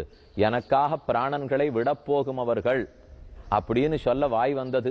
நல்ல வேளை இப்படி சொல்லி வச்சான் போல் இருக்கு. கடைசியில நடந்தது என்ன? இவன் சொல்ல வேளை நஜக்காக இவனுக்காக எல்லாரும் பிராணனை துணர்ந்தார்கள். மதர்த்தே தியக்த ஜீவிதாக நானா சஸ்திர பிரகரணாக. பல சஸ்திரங்களை எடுத்தாளக்கூட தகுதி படைத்தவர்கள். சிலர் கதையை, சிலர் வாளை, சிலர் வில்லை, சிலர் மல்ல யுத்தத்தை, சிலர் ஈட்டியை, என்ன ஒவ்வொருத்தருக்கும் ஒரு பெருமை இருக்கும் இல்லையோ? ஆனா இப்ப நான் சொன்ன வீரர்கள் எல்லாம் ஒத்தொத்தரும் எல்லா ஆயுதங்களையும் எடுத்து ஆளக்கூடியவர்கள். நானாசஸ்திர பிரகரணாக. சர்வே யுத்த விசாரதாக. இவர்களெல்லாம் யுத்தத்திலே நல்ல கோவிதர்கள், யுத்தத்திலே பெருமை படைத்தவர்கள். அப்படிப்பட்டவர்கள் நம்முடைய பக்கத்திலும் இருக்கிறார்கள். சரி, அப்ப தைரியமா தானே துரியோதனன் பேசியிருக்கான். ஏன் பயந்தான்னு சொல்ல வேண்டும் என்னால், அஸ்மாகம் து அஸ்மாகம், நம்முடைய பட்சத்தவர்களோ வெண்ணில். இந்த நம் பட்சத்தவர்களோன்னு சொல்லச்சே கொஞ்சம் ஸ்வரம் குறைஞ்சு போச்சு, துவனி குறைஞ்சு போச்சு, குரலே இறங்கி விடுத்தான் துரியோதனனுக்கு. இந்த துக்காரம் அஸ்மாகம் தூன்னு இருக்கும் இல்லையோ, நம் பக்கத்திலோ என்னில் அப்படின்னா அவர்கள் பக்கத்துல அப்பேற்பட்டவரெல்லாம் இருக்கா, நம்ம பக்கத்துல பாத்தியா இவர்கள் தான் இருக்கிறார்கள் ஆரம்பித்தானோ இல்லையோ. இவர்கள் இத்தனை பேரும் முதலிலே இப்பக்கத்துல இருந்தது சரியா, அதை பார்ப்போம். எந்த சின்னவனாக இருந்தாலும் உயர்ந்த செயலுக்காக தாராளமாக தோள் கொடுக்கலாம், அதை பார்த்துட்டோம். இவர்கள்லாம் பெரிய வீரர்கள் தானே, எப்படி அதர்மத்தின் வழி நிற்கலாம்? கர்ணன் முக்கியமாக, என்ன கர்ணன் பஞ்சபாண்டவர்களுக்குமே அண்ணன். கதை கேள்விப்பட்டிருப்பீள். குந்தி தேவிக்கு சூரிய பகவானுடைய அனுகிரகத்தாலே முதலிலே பிறந்த பிள்ளை கண்ணன்.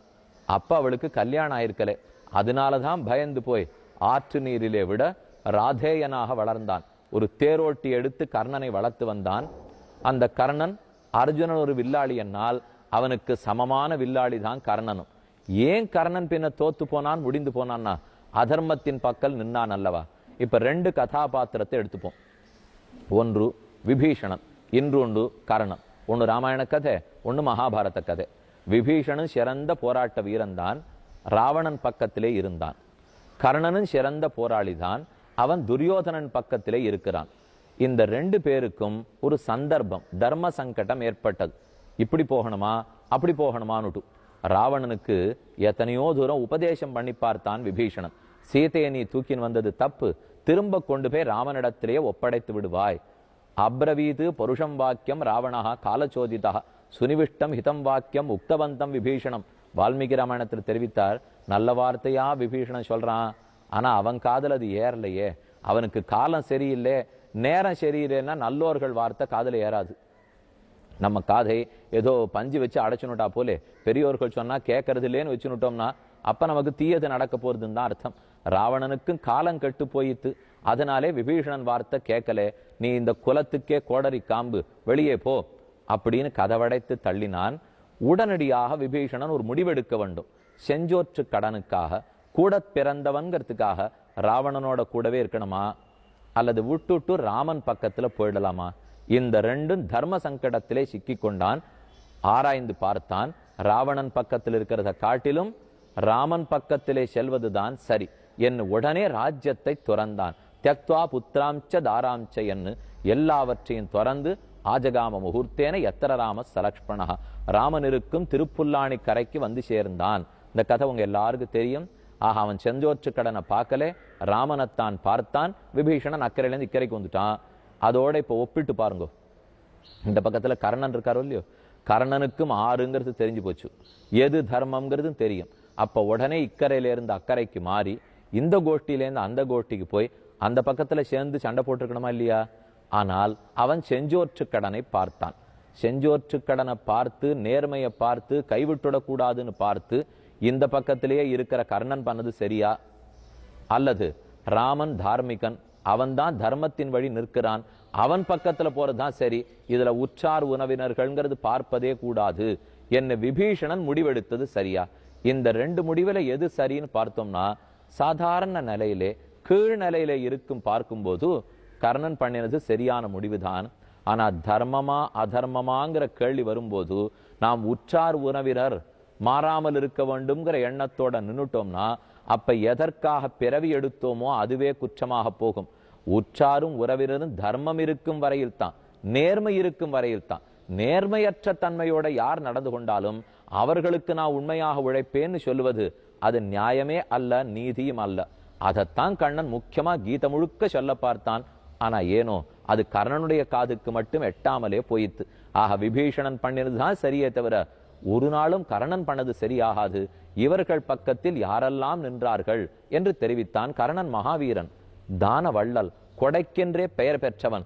ஆனாலும் அவன் கதாபாத்திரத்தை வைத்து பெருமான் என்ன நிரூபிக்க பார்க்கிறான்?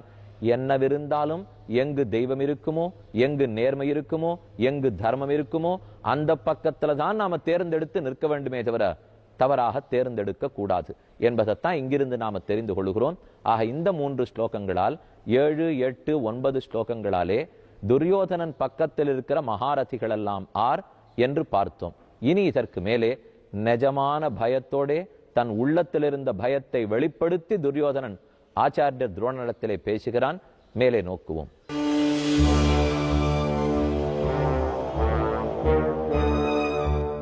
யதா யதா ஹி தர்மஸ்ய க்லானிர்பவதி பாரத அபியுத்தானம் அதர்மஸ்ய தத் ஆத்மானம் சிருஜாம்யஹம். இது கண்ணன் கீதையிலே தெரிவித்த வாக்கியம். எப்போதெல்லாம் தர்மத்துக்கு தலைக்குனிவு ஏற்படுகிறதோ அப்போதெல்லாம் நான் பூலோகத்திலே பிறந்து தர்மத்தை நிலைநாட்டுகிறேன் என்று எம்பெருமான் தெரிவிக்கிறான். இது அவனே கீழே பிறக்க வேண்டுமா, யாரையாவது வைத்து செய்யக்கூடாதா என்று கேள்வி ஏற்படும். பகவானை அவதரிக்கிறான்னு சொல்லுகிறோம். நாம் எல்லாரும் பிறந்தால் பிறந்தோம்னு சொல்லுவோம், மறைந்தால் இறந்தோம்னு சொல்லுகிறோம். ஆனா மிக பெரியோர்கள், கண்ணனை போன்ற பெரியோர்கள் அல்லது ஆழ்வாராச்சாரியர்களை போன்றவர்கள், அவர்கள் பிறந்தால் பிறந்தார்கள்னு சொல்லுவதில்லை, தோன்றினார்கள்னு சொல்லுகிறோம். இல்லையோ, தோன்றிற் புகழோடு தோன்றுக என்றும் பழந்தமிழருடைய வார்த்தை. ஆக தோன்றினார். அவர்கள் இறந்தால் இறந்தார்கள்னு சொல்லுவதில்லை, அவர்கள் மறைந்தார்கள் என்று சொல்லுகிறோம். அப்படி எம்பெருமான் கண்ணனும் இப்பூவுலகத்திலே தோன்றினான். மேலே ஸ்ரீவைகுண்டத்திலிருந்து கீழே இப்பூமண்டலத்திலே வந்து பிறந்தான். அவன் பிறந்தான், அவன் தோன்றினான்னு சொல்லும் போதே அவனுடைய ஒரு முக்கியமான குணம் நமக்கு வெளிக்காட்டப்படுகிறது. பெருமானிடத்திலே எத்தனையோ குணங்கள் உண்டு. கருணை, தயை, கிருபை, எத்தனை குணங்களை நமக்கு காட்டுகிறான். அவற்றுக்குள்ளே சௌசீல்யம் என்ற ஒரு குணம், அது என்னங்கிறத விளக்குகிறேன். சௌசீல்யம் என்றால் மகதா மந்தைசக நீரந்திரேண சம்ஸ்லேஷ ஸ்வபாவம். அதாவது மிக பெரியவனான ஒருத்தன் தாழ்ந்தவனோடே உயர்வு தாழ்வு பார்க்காமல் இரண்டர கலந்து தோளோடு தோள் கை போட்டு கொண்டு பரிமாறினால் அந்த எளிமைக்குத்தான் சௌசீல்யம்னு பெயர். எம்பெருமானோ பரவாசுதேவன், வைகுண்டத்திலே இருக்கக்கூடிய பரம்பொருள். அவன் கீழே வந்து பிறந்து கண்ணனாக வளர்ந்து இவர்களுக்கு உதவி புரிய வேண்டும்ங்கிற எண்ணத்தோடே பஞ்சபாண்டவர்களுக்காக தூது நடந்து பாண்டவர்களுக்கு சாரதியாகவும் நிற்கிறான். அதிலே அர்ஜுன சாரதியாய் பார்த்த சாரதியாக பெருமான் சேவை சாதிக்கிறான். பார்த்த சாரதி அனுகிரகித்தது அருளினதுதான் கீதை என்னும் பெரிய திருவாக்கு. பெருமான் தன்னுடைய கருணையாலே உயர்வு தாழ்வு பார்க்காத நோக்கத்தாலே நமக்கு கொடுத்த போனது கீதா சாஸ்திரம். அந்த கீதையில் இப்போது நாம் பார்க்க வேண்டியது முதல் அத்தியாயத்தில் 10வது ஸ்லோகம். இந்த ஸ்லோகமும் துரியோதனன் துரோணாச்சாரியருடைய பேசுகிறதாகத்தான் அமைந்துள்ளது. கீழே 6 ஸ்லோகங்களாலே எதிர்பட்சத்திலே இருக்கக்கூடியவர்கள் ஆறார், பாண்டவர்களுடைய சேனையிலே யாரெல்லாம் இருக்கிறார்கள் என்று முதலிலே சொன்னான். அடுத்து 7, 8, 9 கீழே 4, 5, 6 3 ஸ்லோகங்களாலே பாண்டவர்கள் பக்கத்தில் இருக்கக்கூடிய வில்லாளிகளை பட்டியலிட்டான். மேலே 7, 8, 9 ஸ்லோகங்களாலே தன் பக்கத்திலே இருக்கக்கூடிய வில்லாளிகளை பட்டியலிட்டான். இனி பயந்து போய் 10வது ஸ்லோகத்திலே தெரிவிக்கிறான், அபர்யாப்தம் தத் அஸ்மாகம் பலம் பீஷ்மாபிரக்ஷிதம் பர்யாப்தம் விதமேதேஷாம் பலம் பீஷ்மாபிரக்ஷிதம். முதலிலே பீஷ்மரை பத்தி சொன்னார். அபர்யாப்தம் தத் அஸ்மாகம் பலம் பீஷ்மாபிரக்ஷிதம் பர்யாப்தம் திதமேதேஷாம் பலம் பீமாபிரக்ஷிதம். அந்த பக்கத்துக்கு சைன்யம் பீமனாலே காப்பாற்றப்பட்டு வருகிறது, நம் பக்கத்து சேனை பீஷ்மராலே காப்பாற்றப்பட்டு வருகிறது. என்ன 2 சேனைக்கும் யார் சேனாபதி என்று துரியோதனன் சொல்ல முற்படுகிறான். இந்த ஸ்லோகத்தினுடைய பொருளை முதல்ல தெரிவிக்கிறேன். அதுக்கப்புறம் என்ன அர்த்தங்கள்லாம் அதுல இருக்குங்கிறதை பார்த்தாலே ரொம்ப வியந்து போவீர்கள். நம்முடைய சைன்யம் அவர்களுடைய சைன்யம் அபர்யாப்தம் தத் அஸ்மாகம். அஸ்மாகம் என்னால் நம்முடைய சேனை. அபர்யாப்தம் போராது, பர்யாப்தம்னா போரும், அபர்யாப்தம்னா போராது.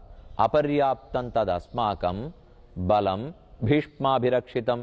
பீஷ்மராலே அபிரக்ஷிதம் நன்றாக காக்கப்பட்டதான நம்முடைய சேனை, சேனையினுடைய பலம் போராது.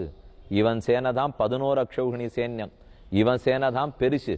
ஆனா அதை கண்டு பெருமைப்படாமல் பயந்து போய் நம்முடைய சைன்யம் போராது.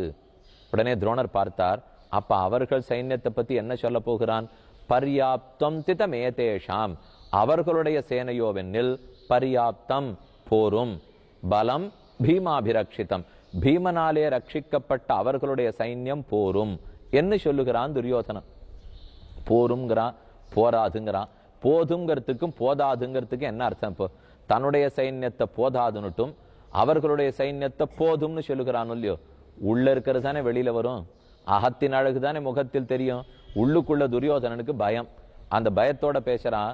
எதிரே நிற்கக்கூடிய பாண்டவ சைன்யத்தை வெற்றி கொள்வதற்கு நம் சேனை போதாது, நம் சேனையை வெற்றி கொள்வதற்கு பாண்டவ சேனை போதும். இதுதான் போதும் போதாதுங்கிறதுக்கு அர்த்தம்.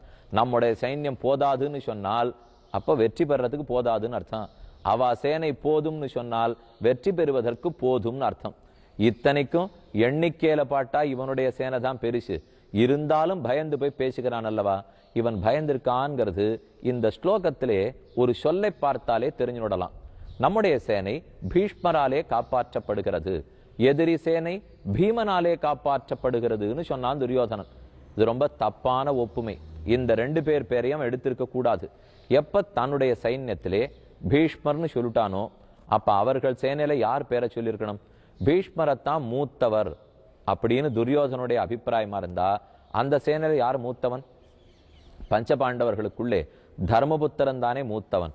அவன் முதல், பீமன் அடுத்தது, அர்ஜுனன் மூன்றாவது, மேலே நகுல சகதேவர்கள். அப்ப இந்த பக்கத்துல இருக்கிற சேனைக்கு பீஷ்மர மூத்தவர்னு சொன்னதா இருந்தா அந்த பக்கத்திலே தர்மபுத்திரனைத்தான் சொல்லி இருக்க வேண்டும், யுதிஷ்டிரனை சொல்லி இருக்க வேண்டும். சரி, ஆனா சொல்லலே, பீமன் ரெண்டாவது பிள்ளையை சொல்லிட்டான். ஒருவேளை வில்லாளிக்கு வில்லாளின்னு சொல்லியிருப்பனோன்னு பார்த்தால் இந்த பக்கத்துல பீஷ்மாச்சாரியர் கைதேர்ந்த வில்லாளி, அவருக்கு சரி நிகராக சமமாக அந்த பக்கத்துல சொல்லியிருக்கணும்னால் அர்ஜுனனை தவிர மற்றொருத்தர் பேரையே எடுத்திருக்க கூடாது.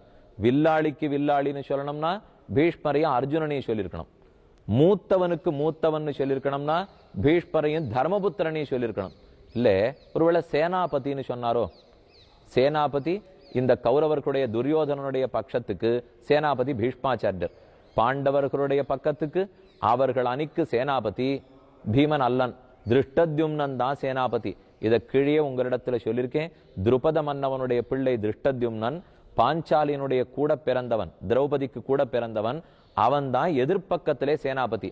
அப்ப சேனாபதிக்கு சேனாபதினு சொல்லணும்னா இந்த பக்கத்துல பீஷ்மரை சொல்லியிருந்தா அந்த பக்கத்துல திருஷ்டத்யும்னன் சொல்லியிருக்கணும். மொத்தத்துல பீமன் சேனாபதி இல்லை, பீமன் மூத்தவனும் அல்லன், பீமன் சிறந்த வில்லாளியும் அல்லன்.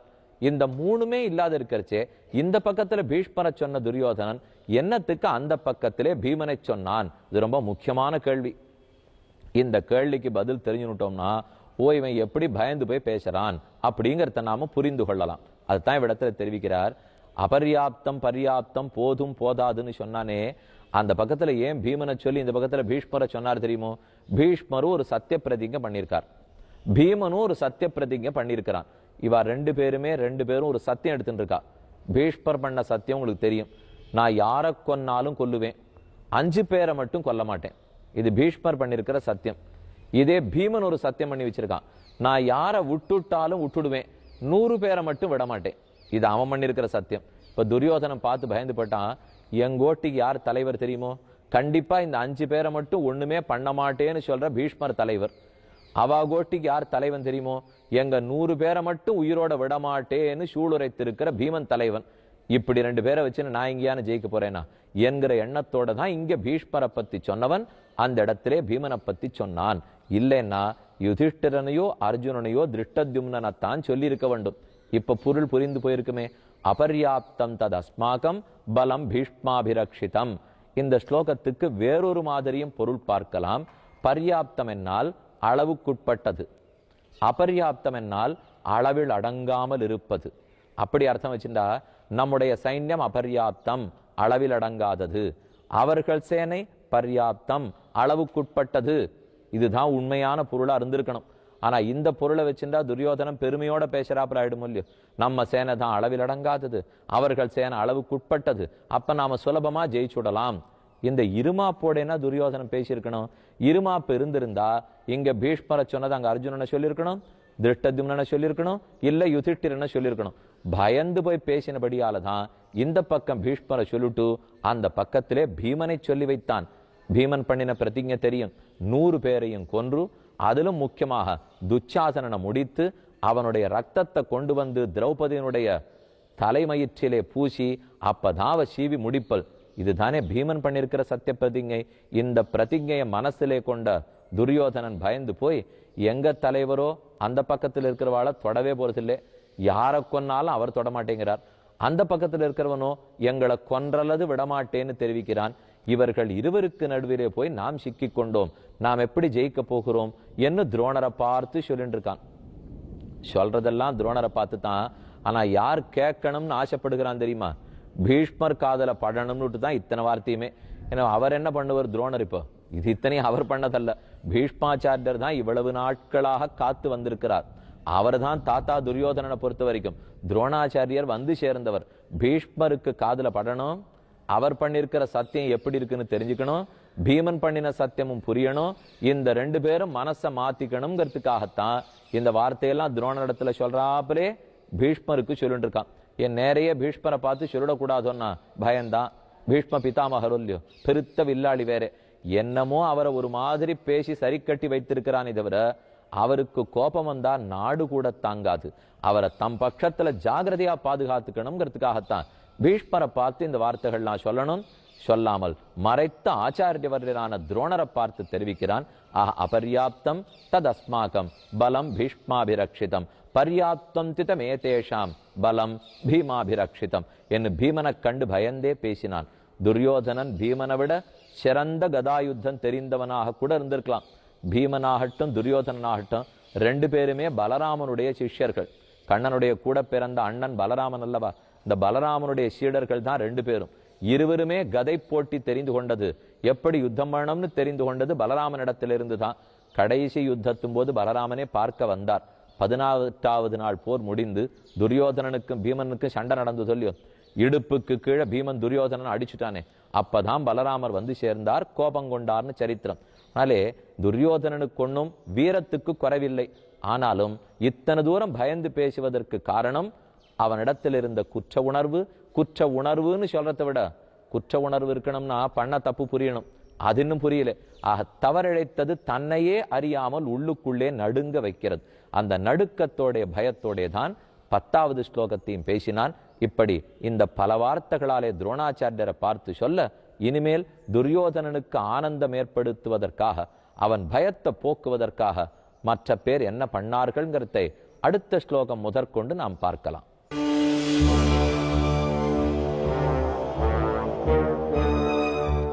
இப்போது நாம் இருப்பது ஸ்ரீரங்கத்திலே. இத்திருத்தலத்தை நினைத்தாலே அனைவருக்குமே மெய் சிலிர்க்கும்.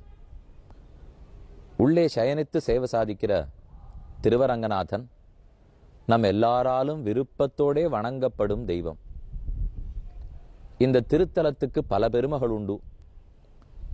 இன்று நாம் கீதையின் அடுத்த ஸ்லோகத்தை இந்த மண்ணிலிருந்து அனுபவிப்பதே நாம் அனைவருமே பண்ணிய பாக்கியம். காவேரி விரஜாசேயம் வைகுண்டம் ரங்கமந்திரம் ச வாசுதேவோ ரங்கேஷா பிரத்யக்ஷம் பரமம் பதம் என்ன இந்த திருத்தலத்தை பத்தின ஸ்லோகம். ஸ்ரீவைகுண்டம் எவ்வளவு உயர்ந்ததோ, இந்த பூலோகத்திலேயே அந்த வைகுண்டத்தை சேவிக்க வேணுமென்னால் ஸ்ரீரங்கத்துக்குத்தான் வர வேண்டும். இது பூலோக வைகுண்டம்னு கொண்டாடப்படுகிறது. வைகுண்டத்துக்கு முன்னே விரஜா நதி என்றொரு ஆறு ஓடுகிறது. இவ்வூரை சுற்றி காவேரி வடதிருக்காவிரியாய் தென்திருக்காவிரியாய் 2 மருங்களையும் மாலையாக பெரிய பெருமாளை சுத்தி ஓடுகிறாள். வாசுதேவன் ஸ்ரீவைகுண்டத்திலே சேவை சாதிக்கிறான். அவனே திரு அரங்கநாதனாக பள்ளி கொண்ட பெருமாளாக உள்ளே கிடந்து சேவை சாதிக்கிறார். அங்கிருந்துதான் இப்போது நாம் இந்த கீதையை அனுபவிக்கிறோம். நீங்கள் எனக்கு பின்னாடி பார்க்கிற மண்டபத்துக்கு சேஷராயன் மண்டபம் என்று பெயர். மிக அழகிய சிற்பக்கலைகள் மிகுந்திருக்கிற மண்டபம். இது கிழக்கு பக்கத்திலே கீழவாசலுக்கு அருகிலே இருக்கிறது. இதற்கு நேர் எதிர்த்தாற் போலே திருவாய்மொழி மண்டபம் என்னும் ஆயிரக்கால் மண்டபம் என்னும் கொண்டாடப்படுகிற அத்தேன உற்சவ மண்டபம். வைகுண்டத்திலே 1000 தூண்களோடே மண்டபம் உண்டு. அதற்கு பிரதிநிதியாய் அதை ஞாபகப்படுத்துகிறா போலே திருவரங்கத்திலேயும் 1000 தூண்களோடே மணிமண்டபம் சேவை சாதிக்கிறது. இங்குதான் வைகுண்ட ஏகாதசி திருநாள் அன்னைக்கு நடுவிலே இருக்கக்கூடிய திருமாமணி மண்டபத்தே திருவரங்கநாதன் நம்பெருமாள் ஒரு ராஜா தர்பாரிலே இருந்து காட்சி கொடுக்குமா போலே லட்சக்கணக்கான பக்தர்கள் தொழ இன்றைக்கும் காட்சி அளிக்கிறான், கண்கொள்ளா காட்சி கொடுக்கிறான். அந்த திருவரங்கநாதனேதான் கண்ணனாக பிறந்தான். பிறந்து அர்ஜுனனுடைய சோகத்தையெல்லாம் போக்குவதற்காக கீதையே நமக்குன்னு கொடுத்தான். கீதை கேட்டாலும் சோகம் விலகும். திருவரங்கத்திலே அரங்கநாதனை தரிசித்தாலும் நம் கஷ்டங்களெல்லாம் தொலையும். திருவரங்கத்துக்கு வந்தாலே, காவிரியில் நீராடினாலே நமக்கு பல பல நன்மைகளெல்லாம் ஏற்படும் என்று பெரியோர்கள் சொல்லுகிறார்கள். அந்த திருவரங்கத்தில் இருந்து கொண்டு கீதையினுடைய அடுத்த ஸ்லோகத்தை பார்ப்போம். கடந்த ஸ்லோகம் 10வது ஸ்லோகம். அதிலேயே துரியோதனன் லேசாக நடுங்கி போனான்னு பார்த்தோம். இத்தனைக்கும் துரியோதனனுடைய சேனை பெரியது, பாண்டவர்களுடைய சேனை சிறியது. அளவிலே பெரிய சேனையை வைத்திருந்தாலும் துரியோதனன் மனசு கலங்கினான். 11 அக்ஷௌகிணி சைன்யம் கௌரவர்கள் துரியோதனாதிகளுடையது, 7 அக்ஷௌகிணி சைன்யம் பாண்டவர்களுடையது. அக்ஷௌகிணின்னா என்ன கணக்கு தெரிந்து கொள்ள வேண்டும்னு ஆவலோடு இருப்பீர்கள். ஆனைப்படை, குதிரைப்படை, தேர்ப்படை, காலாட்படை இவர்களெல்லாம் சேர்ந்து தான் அக்ஷௌகிணி சைன்யம். அதாவது 21,870 யானைப்படை, 21,870 தேர்ப்படை, 65,610 குதிரைப்படை, 1,09,350 காலாட்படை. ஆக மொத்தத்தில் 2 லட்சம் பேருக்கு மேலே சேர்ந்தால்தான் ஒரு அக்ஷௌகிணி. 11 அக்ஷௌகிணி சைன்யம் அது துரியோதனனுடையது, சுமார் 25 லட்சம் பேர். 7 அக்ஷௌகிணி சைன்யம் பாண்டவர்களுடையது, சுமார் 15 லட்சம் பேர். இவ்வளவு அளவில் குறைவாக இருந்தாலும் துரியோதனன் ஏன் பாண்டவ சேனையை கண்டு பயப்படுகிறான்? இதிலிருந்து ஒரு உண்மை புரிந்து கொள்ள வேண்டும். நாம் தர்மத்தின் வழி நின்றோம் என்னால், நேர்மையோடு இருந்தோம் என்னால், அளவிலே சிறுத்தவர்கள், வயதிலே குறைந்தவர்கள், பலம் குன்றியவர்கள் என்று கவலைப்படாமல் தைரியமாக இருக்கலாம். என்னதான் அளவில் நாம பெருத்திருந்தாலும், பணக்காரர்களாக இருந்தாலும், படித்தவர்களாக இருந்தாலும், நேர்வழி செல்லாமல் அதர்மத்தின் வழி நின்னோம் என்னால் பயந்துதான் தீருவோம். அதுதான் இப்போது துரியோதனனும் பயப்படுகிறான். அது பயப்பட்டு துரோணாச்சாரியரிடத்தில் என்ன பேசுகிறான்ங்கிறது அடுத்த ஸ்லோகம். அயனேஷு ச சர்வேஷு யதாபாகம் அவஸ்திதாக பீஷ்மமேவ அபிரக்ஷந்து பவந்தஹா சர்வயேவஹி. இது 11வது ஸ்லோகம். இதன் பொருளை முதலில் பார்ப்போம். துரியோதனன் தன்னுடைய சேனாபதிகள் எல்லாரையும் பார்த்து, எதிரிகள் நம்முடைய படை வியூகத்தை உடைத்து கொண்டு ஒரு துளி கூட உள்ளே நுழைய முடியாமல் அவரவர்கள் இடத்திலே நின்று எல்லா வழிகளையும் பாதுகாத்து அடைத்து மொத்தமாக பீஷ்மரையே காப்பாற்றுவீர்கள் என்று துரியோதனன் சேனாபதிகளை பார்த்து சொல்லுகிறான். ஸ்லோகத்தினுடைய ஒரு பதத்தினுடைய பொருளை பார்ப்போம். அயனேஷு ச சர்வேஷு, அயனம்ங்கிறது வழியை குறிக்கும். சர்வேஷு எல்லா வழிகளிலும், யதாபாகம் அவஸ்திதாக அவரவர்கள் நிற்க வேண்டிய இடத்திலே நின்று கொண்டு, பவந்தஹா சர்வயேவஹி நீங்கள் எல்லாரும், பீஷ்மமேவ அபிரக்ஷந்து பீஷ்மாச்சாரியரையே காப்பாற்றுவீர்கள், அவர்தான் நமக்கு மிக முக்கியமானவர், அவரையே ரட்சித்து கொடுப்பீர்கள் என்று துரியோதனன் சொல்லுகிறான். இந்த ஸ்லோகத்திலிருந்து பல கருத்துக்களை நாம் தெரிந்து கொள்ள வேண்டும். எல்லாரையும் பார்த்து பீஷ்மர் ஒருத்தரை காப்பாற்றுவீர்கள் என்று சொல்லுகிறான். பீஷ்மர் தன்னைத்தானே காப்பாற்றிக் கொள்ள இயலாதவரா? அவர் பெருத்த பராக்கிரமசாலி, மிகுந்த வீரம் படைத்தவர். இருந்தாலும் மொத்த பேரையும் சூழ்ந்து நின்று கொண்டு அவரையே காப்பாற்ற சொல்லுகிறான் என்னால் இந்த படைக்கே அவர்தான் உயிர் நாடிங்கிறத தெரிந்து கொள்ள வேண்டும். அவ்வளவு உயர்ந்தவர். அவர் கீழே சொன்னதை துரியோதனன் கேட்டிருக்கலாமே. இத்தனை தூரம் வீரத்தோட கூடினவர், எனக்கு ஜெயித்து கொடுக்க வேண்டியவரை அவர்தான். இத்தனை எண்ணங்கள் இருக்கும்போது அந்த பெரியவர் சொன்ன சொல்படி திரௌபதியை இழிவுபடுத்தாமல் இருந்திருக்கலாம். பாண்டவர்களுடைய ராஜ்யத்தை கொடுத்திருக்கிறான். ஆனால் அப்போது மட்டும் சொன்ன சொல் கேட்க இயலவில்லை. இதிலிருந்து நாம் புரிந்து கொள்ள வேண்டியது, பெரியோர் ஒருத்தர் எனக்கு வேண்டியதெல்லாம் செய்து கொடுக்க வேண்டும், நான் ஆசைப்பட்டதையெல்லாம் நடத்தி கொடுக்க வேண்டும். ஆனால் அவர் சொல்படி மட்டும் நாம் கேட்பது கூடாது. இது தவறான கொள்கை தானே. அந்த கொள்கைப்படி துரியோதனன் நடக்கவே தானே இத்தனை கஷ்டங்களை சம்பாதித்து கொண்டான்.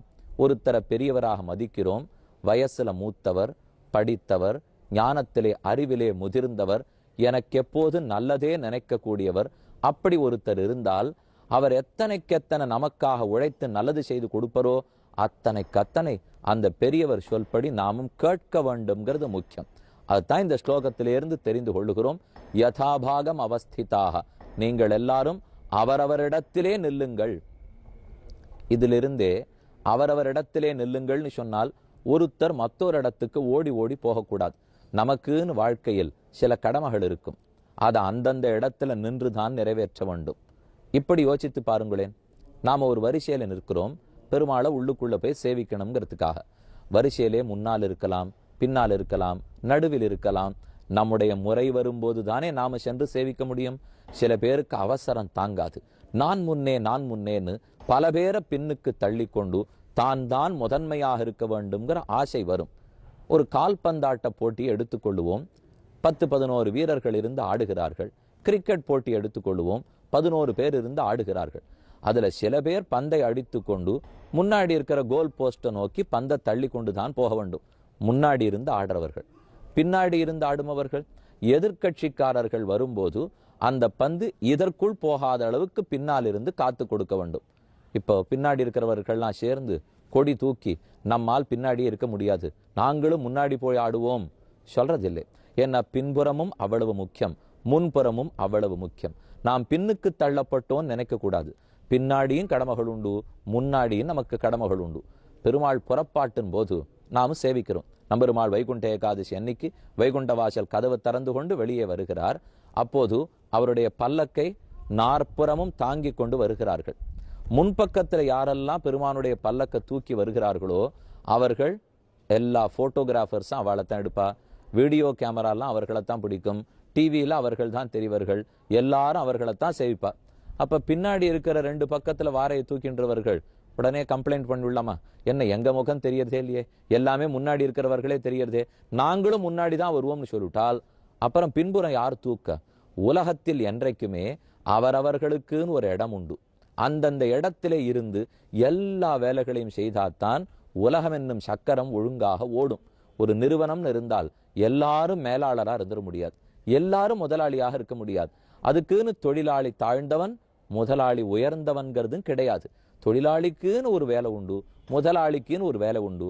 பெருமானை பார்க்கும்போது நாம் எல்லாருமே தொழிலாளிகள் தானே. அதனால அந்தந்த இடத்திலே இருந்து கொண்டு பீஷ்மரை ரட்சிப்பீர்கள். அயனேஷுச்ச சர்வேஷு, எல்லா வழிகளில் நின்று எந்தெந்த வழிகள்லாம் ரொம்ப பலவீனமா இருக்குமோ அந்த வழிகள் தான் முதல்ல உடைத்து கொண்டு எதிரிப்படை உள்ளே வரும். அதனால் துரியோதனன் தெரிவிக்கிறான், ஒரு வழியில கூட எதிராளிகளை விடாமல் அந்தந்த வழியை மூடிக்கொள்ளுங்கள். நாம புரிஞ்சுக்க வேண்டியது, நம் சரீரத்தில் பல பல ஓட்டகள் உண்டு. கண்ணுண்டு, காதுண்டு, மூக்குண்டு, வாயுண்டு. இதனாலெல்லாம் நாம நிறைய அனுபவிக்கிறோம். கண்களால பல விஷயங்களை பார்க்கிறோம், காதுகளால பல கேட்கிறோம், நாக்கால ருசிக்கிறோம், வாயாலே பேசுகிறோம். இதெல்லாம் ஒரு வழி. நம்ம பத்தி வெளி உலகத்துக்கு நாம் தொடர்பு கொள்ளுகிற வழி. இந்த வழிகள் தான் நம்ம இன்னார்னு வெளி உலகத்துக்கு காட்டி கொடுக்கும். இந்த வழிகளை சரிவர பயன்படுத்தாமல் கண்ட விஷயத்தை உள்ள வர விட்டுட்டோம்னால் நாம் தாழ்ந்து போவோம். நாம் உயர்ந்தவர்களாக இருக்க இந்த ஓரொரு வழியும் நம் புலன்களை, இந்திரியங்களை, கண், காது, மூக்கு முதலான புலன்களை சரிவர பயன்படுத்த வேண்டும். ஜாகிரதையாக பாதுகாத்து கொள்ள வேண்டும். ஒரு தோல் பையை எடுத்துக்கொண்டு அது முழுக்க தண்ணீர் அடைப்போம், அதில் சிறு ஓட்டை போடுவோம். அந்த ஓட்டை வழியா மொத்த தண்ணீரும் வெளியில போடுமா அல்லவா? ஒரே ஒரு ஓட்டை தானே போட்டேன், ஏன் எல்லா தண்ணீரும் வெளியில போகணும்னு கேட்க முடியுமா? அதே போல கண்ணுல மட்டும் தப்பு பண்ணேன், காதால மட்டும் கேட்கக்கூடாது கேட்டுட்டேன், நாக்கால மட்டும் பேசக்கூடாது பேசிட்டேன்னு சொன்னால் அது மட்டும் கெட்டு போகாது, நாம் முழுவதுமே கெட்டு போய் விடுவோம். அதனால ஓரோரு இடத்திலையும் வழிகள் எது இருக்கின்றனவோ அதை ஜாக்கிரதையாக பாதுகாக்க வேண்டும். வியூகம் அமைத்திருக்கிறான் துரியோதனன். சக்கர வியூகம், சூச்சி வியூகம், பத்ம வியூகம். அந்த மாதிரி வியூகங்கள்லே ஒரு சிறு துவாரம் ஏற்பட்டா கூட உள்ள நுழைவதற்கு இடம் கிடைத்தால் அஸ்திவாரமே ஆட்டங்கண்டு போகும். அதனாலதான் அயனேஷு சர்வேஷு யதாபாகம் அவஸ்திதாக பீஷ்மமேவ அபிரக்ஷந்து, பீஷ்மாச்சாரியரையே காப்பாற்றி கொடுப்பீர்கள். நம் கண், காது, மூக்கு முதலான எல்லாவற்றை விட பிராணவாயு, மூச்சு காற்றுக்குத்தானே முக்கியத்துவம். ஒரு தடவை நம் புலன்களுக்கும் நம் பிராணனுக்கும் போட்டி ஏற்பட்டது. யார் ஒரு மனிதனுக்கு மிக முக்கியமானவர்கள்? எல்லாரும் கடவுளர்களிடத்திலே சென்றார்கள். தேவர்களை நடுவர்களாக வைத்து யார் எங்களுக்குள்ள உயர்ந்தவர்கள் என்று போட்டி தொடங்கித்து இப்படி முடிவு செய்தார்களாம். யார் கிளம்பி போயிட்டாலும் இந்த மனுஷனுக்கு ஒண்ணுமே ஆகலையோ அவர்கள்லாம் தாழ்ந்தோர்கள். யார் கிளம்பி போனா அடுத்தது மனிதனே இல்லையோ அவன் தான் முக்கியமானவன். கண் புறப்பட்டு போச்சு, எனக்கு ஒன்றும் ஆகலை. காது கேட்கா போச்சு, ஒன்றும் ஆகலை. கை எடுக்கலே, ஒன்றும் ஆகலை. பிராணம் போயிட்டா, மூச்சு காத்து இருந்தால் தானே எதுவுமே நடக்கும். ஆக இந்த சேனைக்கே மூச்சு காற்ற போல முக்கியமானவர் பீஷ்மாச்சாரியர். அவரை நீங்கள் எல்லாரும் சேர்ந்து ரட்சித்து கொடுக்க வேண்டும். பீஷ்மமேவ அபிரக்ஷந்து, பல பேர் சேர்ந்து பீஷ்மரை ரட்சிக்க வேண்டும். ஆக இத்தனை பேர் சேர்ந்தா தான் ஒரு காரியத்தை செய்ய முடியும். இதிலிருந்தே அவன் பயம் வெளிப்படுகிறது. பாண்டவ சேனையில் ஒத்தொத்தர் பல வேலைகளை செய்வார்கள். ஆனா நம் சேனையில் பல பேர் சேர்ந்தால் தான் ஒரு வேலையே நடக்கும் போல் இருக்கிறது என்று பயந்து துரியோதனன் பேசினான். இனி அடுத்தாற் போலே அவர்களெல்லாம் சேர்ந்து என்ன சொன்னார்கள்? மேலே கண்ணனுடைய பாஞ்சஜன்யம்ங்கிற சங்கம் எப்படி ஊதப்பட்டதுங்கிறதை பார்ப்போம்.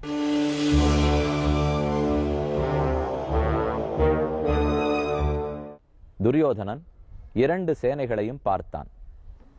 அவனுக்கு பயம் ஏற்பட்டது. நம் சேனை பாண்டவ சேனையை ஜெயிக்கிறதுக்கு போதுமா என்று பயந்தான். துரோணாச்சாரியரிடத்திலே சென்று தன் பயத்தை வெளிப்படுத்தினான். அடுத்து தன்னுடைய சேனாபதிகள் எல்லாரையும் பார்த்து, பீஷ்மர் ஒருத்தரையே காப்பாற்றி கொடுப்பீர்கள். அவர் இருந்தால் நாம் உண்டு, அவர் இல்லாவிடில் நாம் இல்லை என்று பேசினான். இதெல்லாவற்றையும் பீஷ்மர் தன்னுடைய தேரிலிருந்தே பார்த்து கொண்டிருந்தார். ஏற்கனவே அவர் மனதில் ஒரு மூலையில் நெருடல். நம்முடைய பேரன், நாம் தான் தாத்தா, நம்மிடத்துல வந்து தன் பயத்தை வெளிப்படுத்தி கொள்ளாமல் எல்லாவற்றையும் துரோணாச்சாரியரிடத்துல போய் பேசுகிறானே என்று ஏற்கனவே அவர் மனதில் குறுகுறுப்பு. தன் பேரன் கவலைப்படுவதைக் கண்டு அவரால் பேசாமல் இருக்க முடியாமல் தன்னுடைய சங்கத்தை எடுத்தார், ஊதினார். அதனுடைய ஒலியை கேட்டு துரியோதனன் மனசாந்தி ஏற்படுகிறதா, அவன் பயம் தொலைகிறதான்னு பார்ப்போம் என்ன ஆசைப்பட்டார் பீஷ்மர். அதைத்தான் 12வது ஸ்லோகம் சொல்லுகிறது. தஸ்ய சஞ்சனயன் ஹர்ஷம் குருவிருத்த பிதாமகா சிம்ஹநாதம் வினத்ய உச்சைஹி சங்கம் தத்மௌ பிரதாபவான். பிரதாபவான் மிகுந்த பிரதாபம், பராக்கிரமம், சக்தி படைத்தவரான பீஷ்மாச்சாரியர் தஸ்ய சஞ்சனயன் ஹர்ஷம் குருவிருத்த பிதாமகா, இந்த குருகுலத்திலேயே மிகுந்த வலிமை வாய்ந்தவர், மிகச் சிறந்தவர். இவர்களுக்கு கௌரவர்கள்னு பேர். குருன்னு மன்னவன், அவனுடைய வம்சத்தில் தோன்றினபடியால் இவர்களுக்கு கௌரவர்கள்ங்கிற பேர் ஏற்பட்டது. குருவிருத்தா, கௌரவர்களை மிகச் சிறந்தவராய், பிதாமகா, இவர்கள் எல்லாருக்கும் பாட்டனாராய், மூத்தவராய் இருக்கக்கூடிய பீஷ்மாச்சாரியர் தஸ்ய சஞ்சனயன் ஹர்ஷம், அவனுக்கு துரியோதனனுக்கு ஹர்ஷம் மகிழ்ச்சியை சஞ்சனயன் ஏற்படுத்துமவராய் தன்னுடைய சங்கத்தை எடுத்து ஊதினார், சிம்ஹநாதத்தையும் செய்தார். என்ன இந்த ஸ்லோகத்தின் பொருள்? எப்ப மகிழ்ச்சி ஏற்படுத்துவதற்காக சிம்மநாதன் பண்ணினார், மகிழ்ச்சி ஏற்படுவதற்காக சங்கத்தை ஊதினார்னு ஸ்லோகத்தில் இருக்கிறதோ, அப்ப முன்னாடி துன்பம் இருந்திருந்தால் தானே இப்போது மகிழ்ச்சி ஏற்படும். துரியோதனன் துன்பப்பட்டிருக்கிறான், பயந்திருக்கிறான். தன்னுடைய பேரனுக்கு பயத்தை போக்கணுங்கிறதுக்காக சஞ்சனயன் ஹர்ஷம், அவனுக்கு மகிழ்ச்சியை ஏற்படுத்த குருவிருத்த பிதாமகா சிம்ஹநாதம் உச்சைஹி வினத்ய, சிம்ஹநாதத்தை பண்ணினார். பெருத்த போராளிகள் எல்லாம் இருவர் யுத்தத்துக்கு தயாராக நிற்கும் போது தோள்களை தட்டி கொள்ளுவார்கள், தொடை தட்டி கொள்ளுவார்கள், ஹும் ஹும் என்ன ஹும்காரம் பண்ணுவார்கள். சிம்ஹநாதம், ஒரு சிங்கம் கர்ஜிக்கிறா போலே பெருத்த ஒலி எழுப்புவார்கள். அத்தோடே சங்கம் தத்மௌ பிரதாபவான், தன் சங்கத்தை எடுத்து பீஷ்மர் என்னும் பிரதாபம் படைத்தவர் ஊதினார். என்ன இந்த ஸ்லோகத்திலிருந்து அறிந்து கொள்ளுகிறோம்? பீஷ்மர் ஆறுங்கிறது உங்களுக்கு தெரியும். கீழே 11வது ஸ்லோகத்தில் பீஷ்மமேவ அபிரக்ஷந்து, பீஷ்மரையே காப்பாற்றி கொடுங்கள்னு பார்த்தோம். இப்ப அந்த பீஷ்மரை கொண்டாடும் போது குருவிருத்தர், பிதாமகர், பிரதாபவான் என் அவருடைய குலத்தினுடைய ஏற்றம், அவருடைய வயசின் மூத்த தன்மை, அவருடைய அனுபவத்தினுடைய வைபவம், அவருடைய வீரத்தின் சிறப்பு, இது இத்தனை இந்த ஸ்லோகத்தாலே சொல்லப்படுகிறது. இத்தனை பெருமை படைத்த பீஷ்மருக்கு அந்த பெயர் ஏன் ஏற்பட்டது? அவர் ஏன் பிரம்மச்சாரியாகவே வாழ்ந்தார்ங்கிறது நம்ம எல்லாருக்கும் தெரியும். பீஷ்மர் சந்தனு மகாராஜாவுக்கும் கங்காதேவிக்கும் பிறந்தவர். காங்கேயன் அவருக்கு பெயர். இந்த நாட்டையே இணைக்கக்கூடிய வலிமை படைத்தவள், பெருமை படைத்தவள் கங்கா. கங்கா, காயத்ரி, கோவிந்த, கீதா, இந்த 4 கா எந்த இடத்தில் இருக்கிறதோ, சதுர்கார சயுக்தே 4 கா, காயத்ரி, கங்கா, கீதா, கோவிந்தனான கண்ணன், இந்த 4 காவும் எந்த இடத்தில் இருந்தாலும் அந்த இடத்தில் மறுபிறவி என்னும் கஷ்டமே கிடையாது என்று பெரியோர்கள் சொல்லுகிறார்கள்.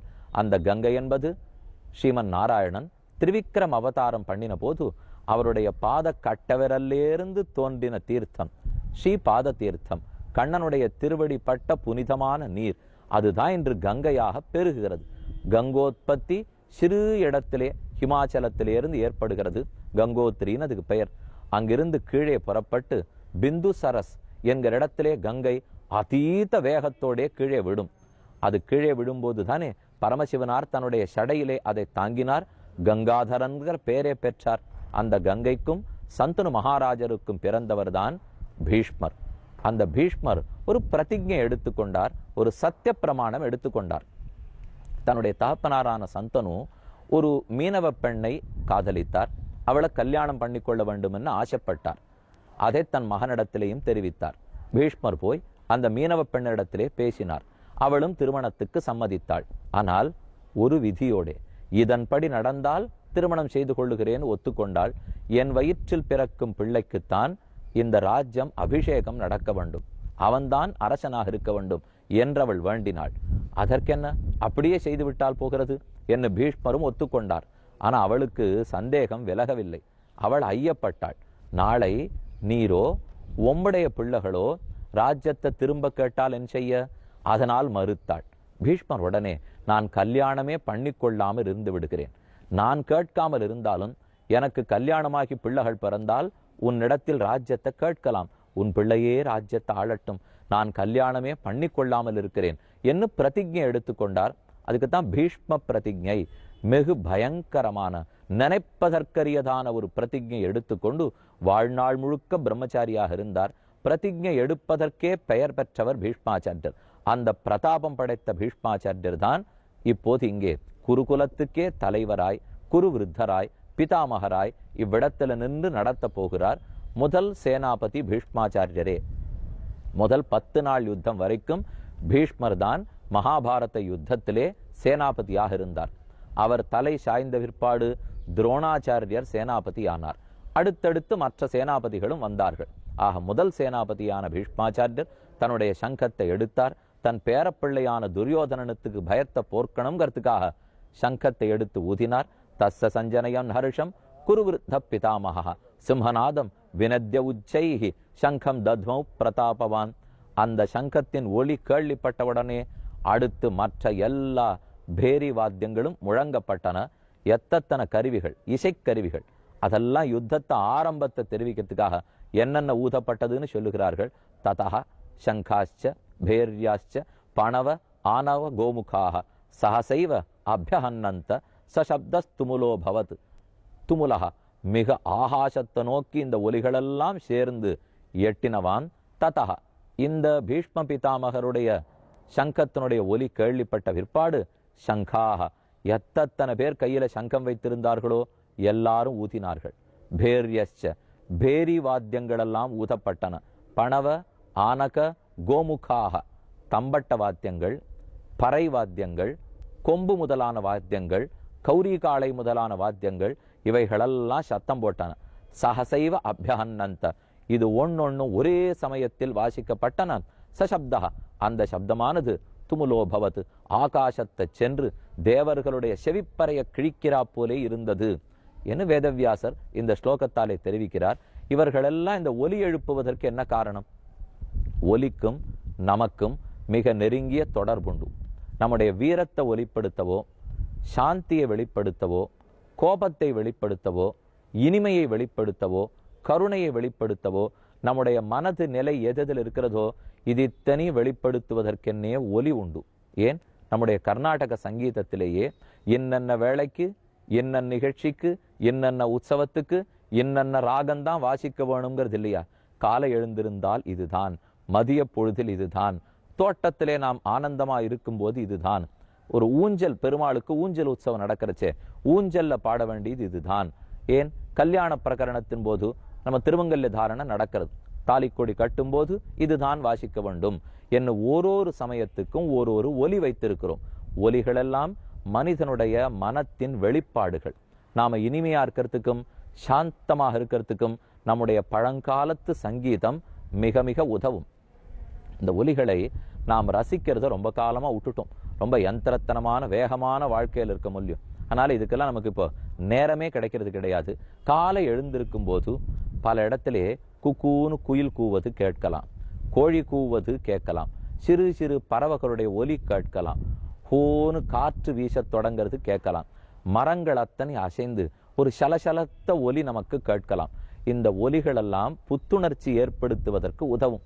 ஆனால் நமக்கோ எழுந்தமா ஓடினமா போனமா, 7:30 மணிக்கு உடனடியே ஆபீஸ் போய் சேர்ந்தாகணும், 7:25க்கு எழுந்தேன், 7:20க்கு ஆபீஸ்ல இருந்தேன்னு சொன்னா அப்புறம் இந்த ஒலிகள்லாம் அனுபவிக்கிறதுக்கு முடியுமா? கொஞ்சம் வேகமான வாழ்க்கையிலே இதுக்குன்னு கொஞ்சம் நேரத்தை ஒதுக்கி கொண்டால் மனசுல இருக்கிற அழுத்தங்கள் எல்லாம் குறையும். இன்னைக்கு இருக்கிற வேகமான வாழ்க்கையில் மன அழுத்தம் ஏற்படுவது இன்றியமையாமல் போகிறது. நீங்க எந்த செய்தித்தாளை பிரிச்சு படிச்சாலும், எந்த வைத்தியர் இடத்துல போய் கேட்டாலும் மன அழுத்தத்தை குறைச்சுங்கோ, நடுவில் கொஞ்சம் உங்களுக்குன்னு விராமம், ஓய்வு எடுத்துக் கொள்ளுங்கள் என்று தானே சொல்லுகிறார்கள். அதுக்கெல்லாம் இந்த ஒலிகள் மிகவும் உதவும். அது சங்கீதமா இருக்கட்டும், ஒரு கோயிலின் மணி ஓசை, அது எவ்வளவு ஆனந்தத்தை கொடுக்கிறது. ஒரு ஆனையின் பிளிரல், ஒரு குதிரையின் கனைத்தல், ஒரு மயிலின் அகவுதல், குயிலின் கூவுதல், ஒரு கிளியின் சத்தங்கள், இந்த ஒளிகளெல்லாம் நமக்கு மிக நன்மை ஏற்படும். ஒரு இடத்துல மட்டும் சொல்லுகிறேன். ஆண்டாள் தன்னுடைய திருப்பாவையில் காசும் பிறப்பும் கலகலப்ப கைபெயர்த்து வாசன் அருங்குழல் ஆய்ச்சியர் மத்தினால் ஓசப்படுத்த தயிரரவம் கேட்டிலையோ, 7வது பாசுரம். ஆய்ப்பாடி கோகுலத்திலே இருக்கிற பெண்கள் எல்லாம் தயிர் கடைவதற்காக உட்கார்ந்திருக்கிறார்கள். நடுவிலே மத்தை நாட்டி கயிற்றை சேர்த்து இப்படியும் அப்படியும் சேர்ந்து கடைகிறார்கள். அப்ப கை அசையும் போது கைகளில் போட்டிருக்கிற வளையல்கள் எல்லாம் சேர்த்து சத்தம் போடும். உடம்பு அசையும் போது கழுத்துல போட்டுருக்கிற ஆபரணங்கள்லாம் அசைகின்றன. மேலும் அந்த ஊர்ல இருக்கிற தயிர் ரொம்ப கெட்டியான தயிர். வடக்க நீங்க யாத்திரைக்கு போயிருந்தீங்கனாலே தயிர் குடுன்னு கடைக்காரன் இடத்துல கேட்டா இலையும் கத்தியும் எடுப்பார். நமக்கு ரொம்ப ஆச்சரியமா இருக்கும். இலையில கத்தியிலையா தயிர் கொடுக்க முடியும்னு.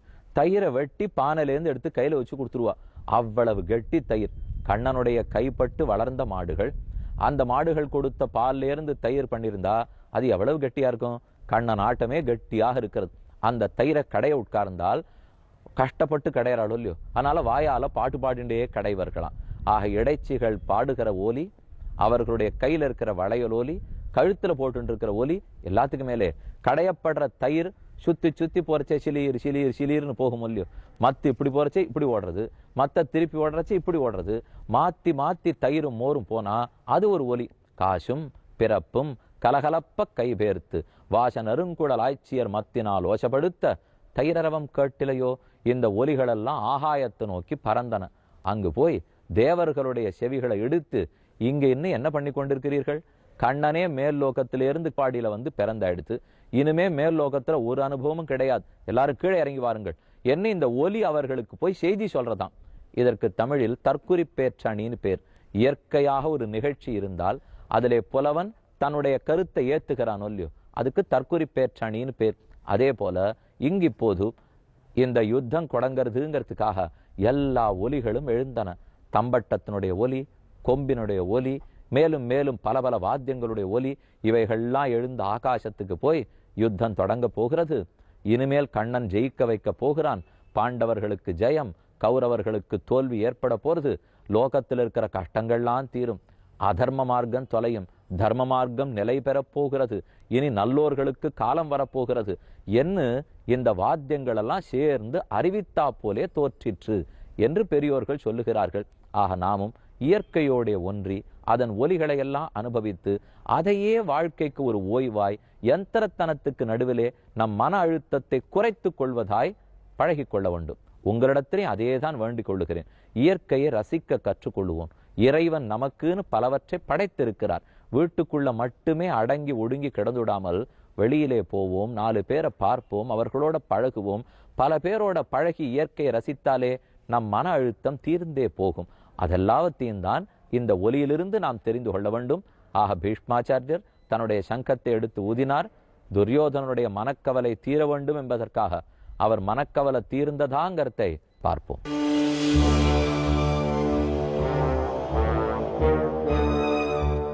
சர்வோபனிஷதோ காவஹா தோக்தா கோபாலநந்தனஹா பார்த்தோவத்ஸஹா சுதீர் போக்தா துக்தங் கீதாமிருதம் மஹத். இந்த ஸ்லோகத்தின்படி வேதங்கள், உபனிஷத்துக்கள் இவை எல்லாவற்றிலிருந்தும் தேர்ந்த பொருள்களை கண்ணன் நமக்கு கீதா சாஸ்திரத்திலே கொடுத்தான். அதனாலேயே பகவத்கீதைக்கு தனிச்சிறப்பு. வடமொழியில் அமைந்திருந்தாலும் நமக்கு எளிதாக புரியும்படியாக அதை பல பெரியோர்கள் தமிழிலே ஆக்கி கொடுத்திருக்கிறார்கள்.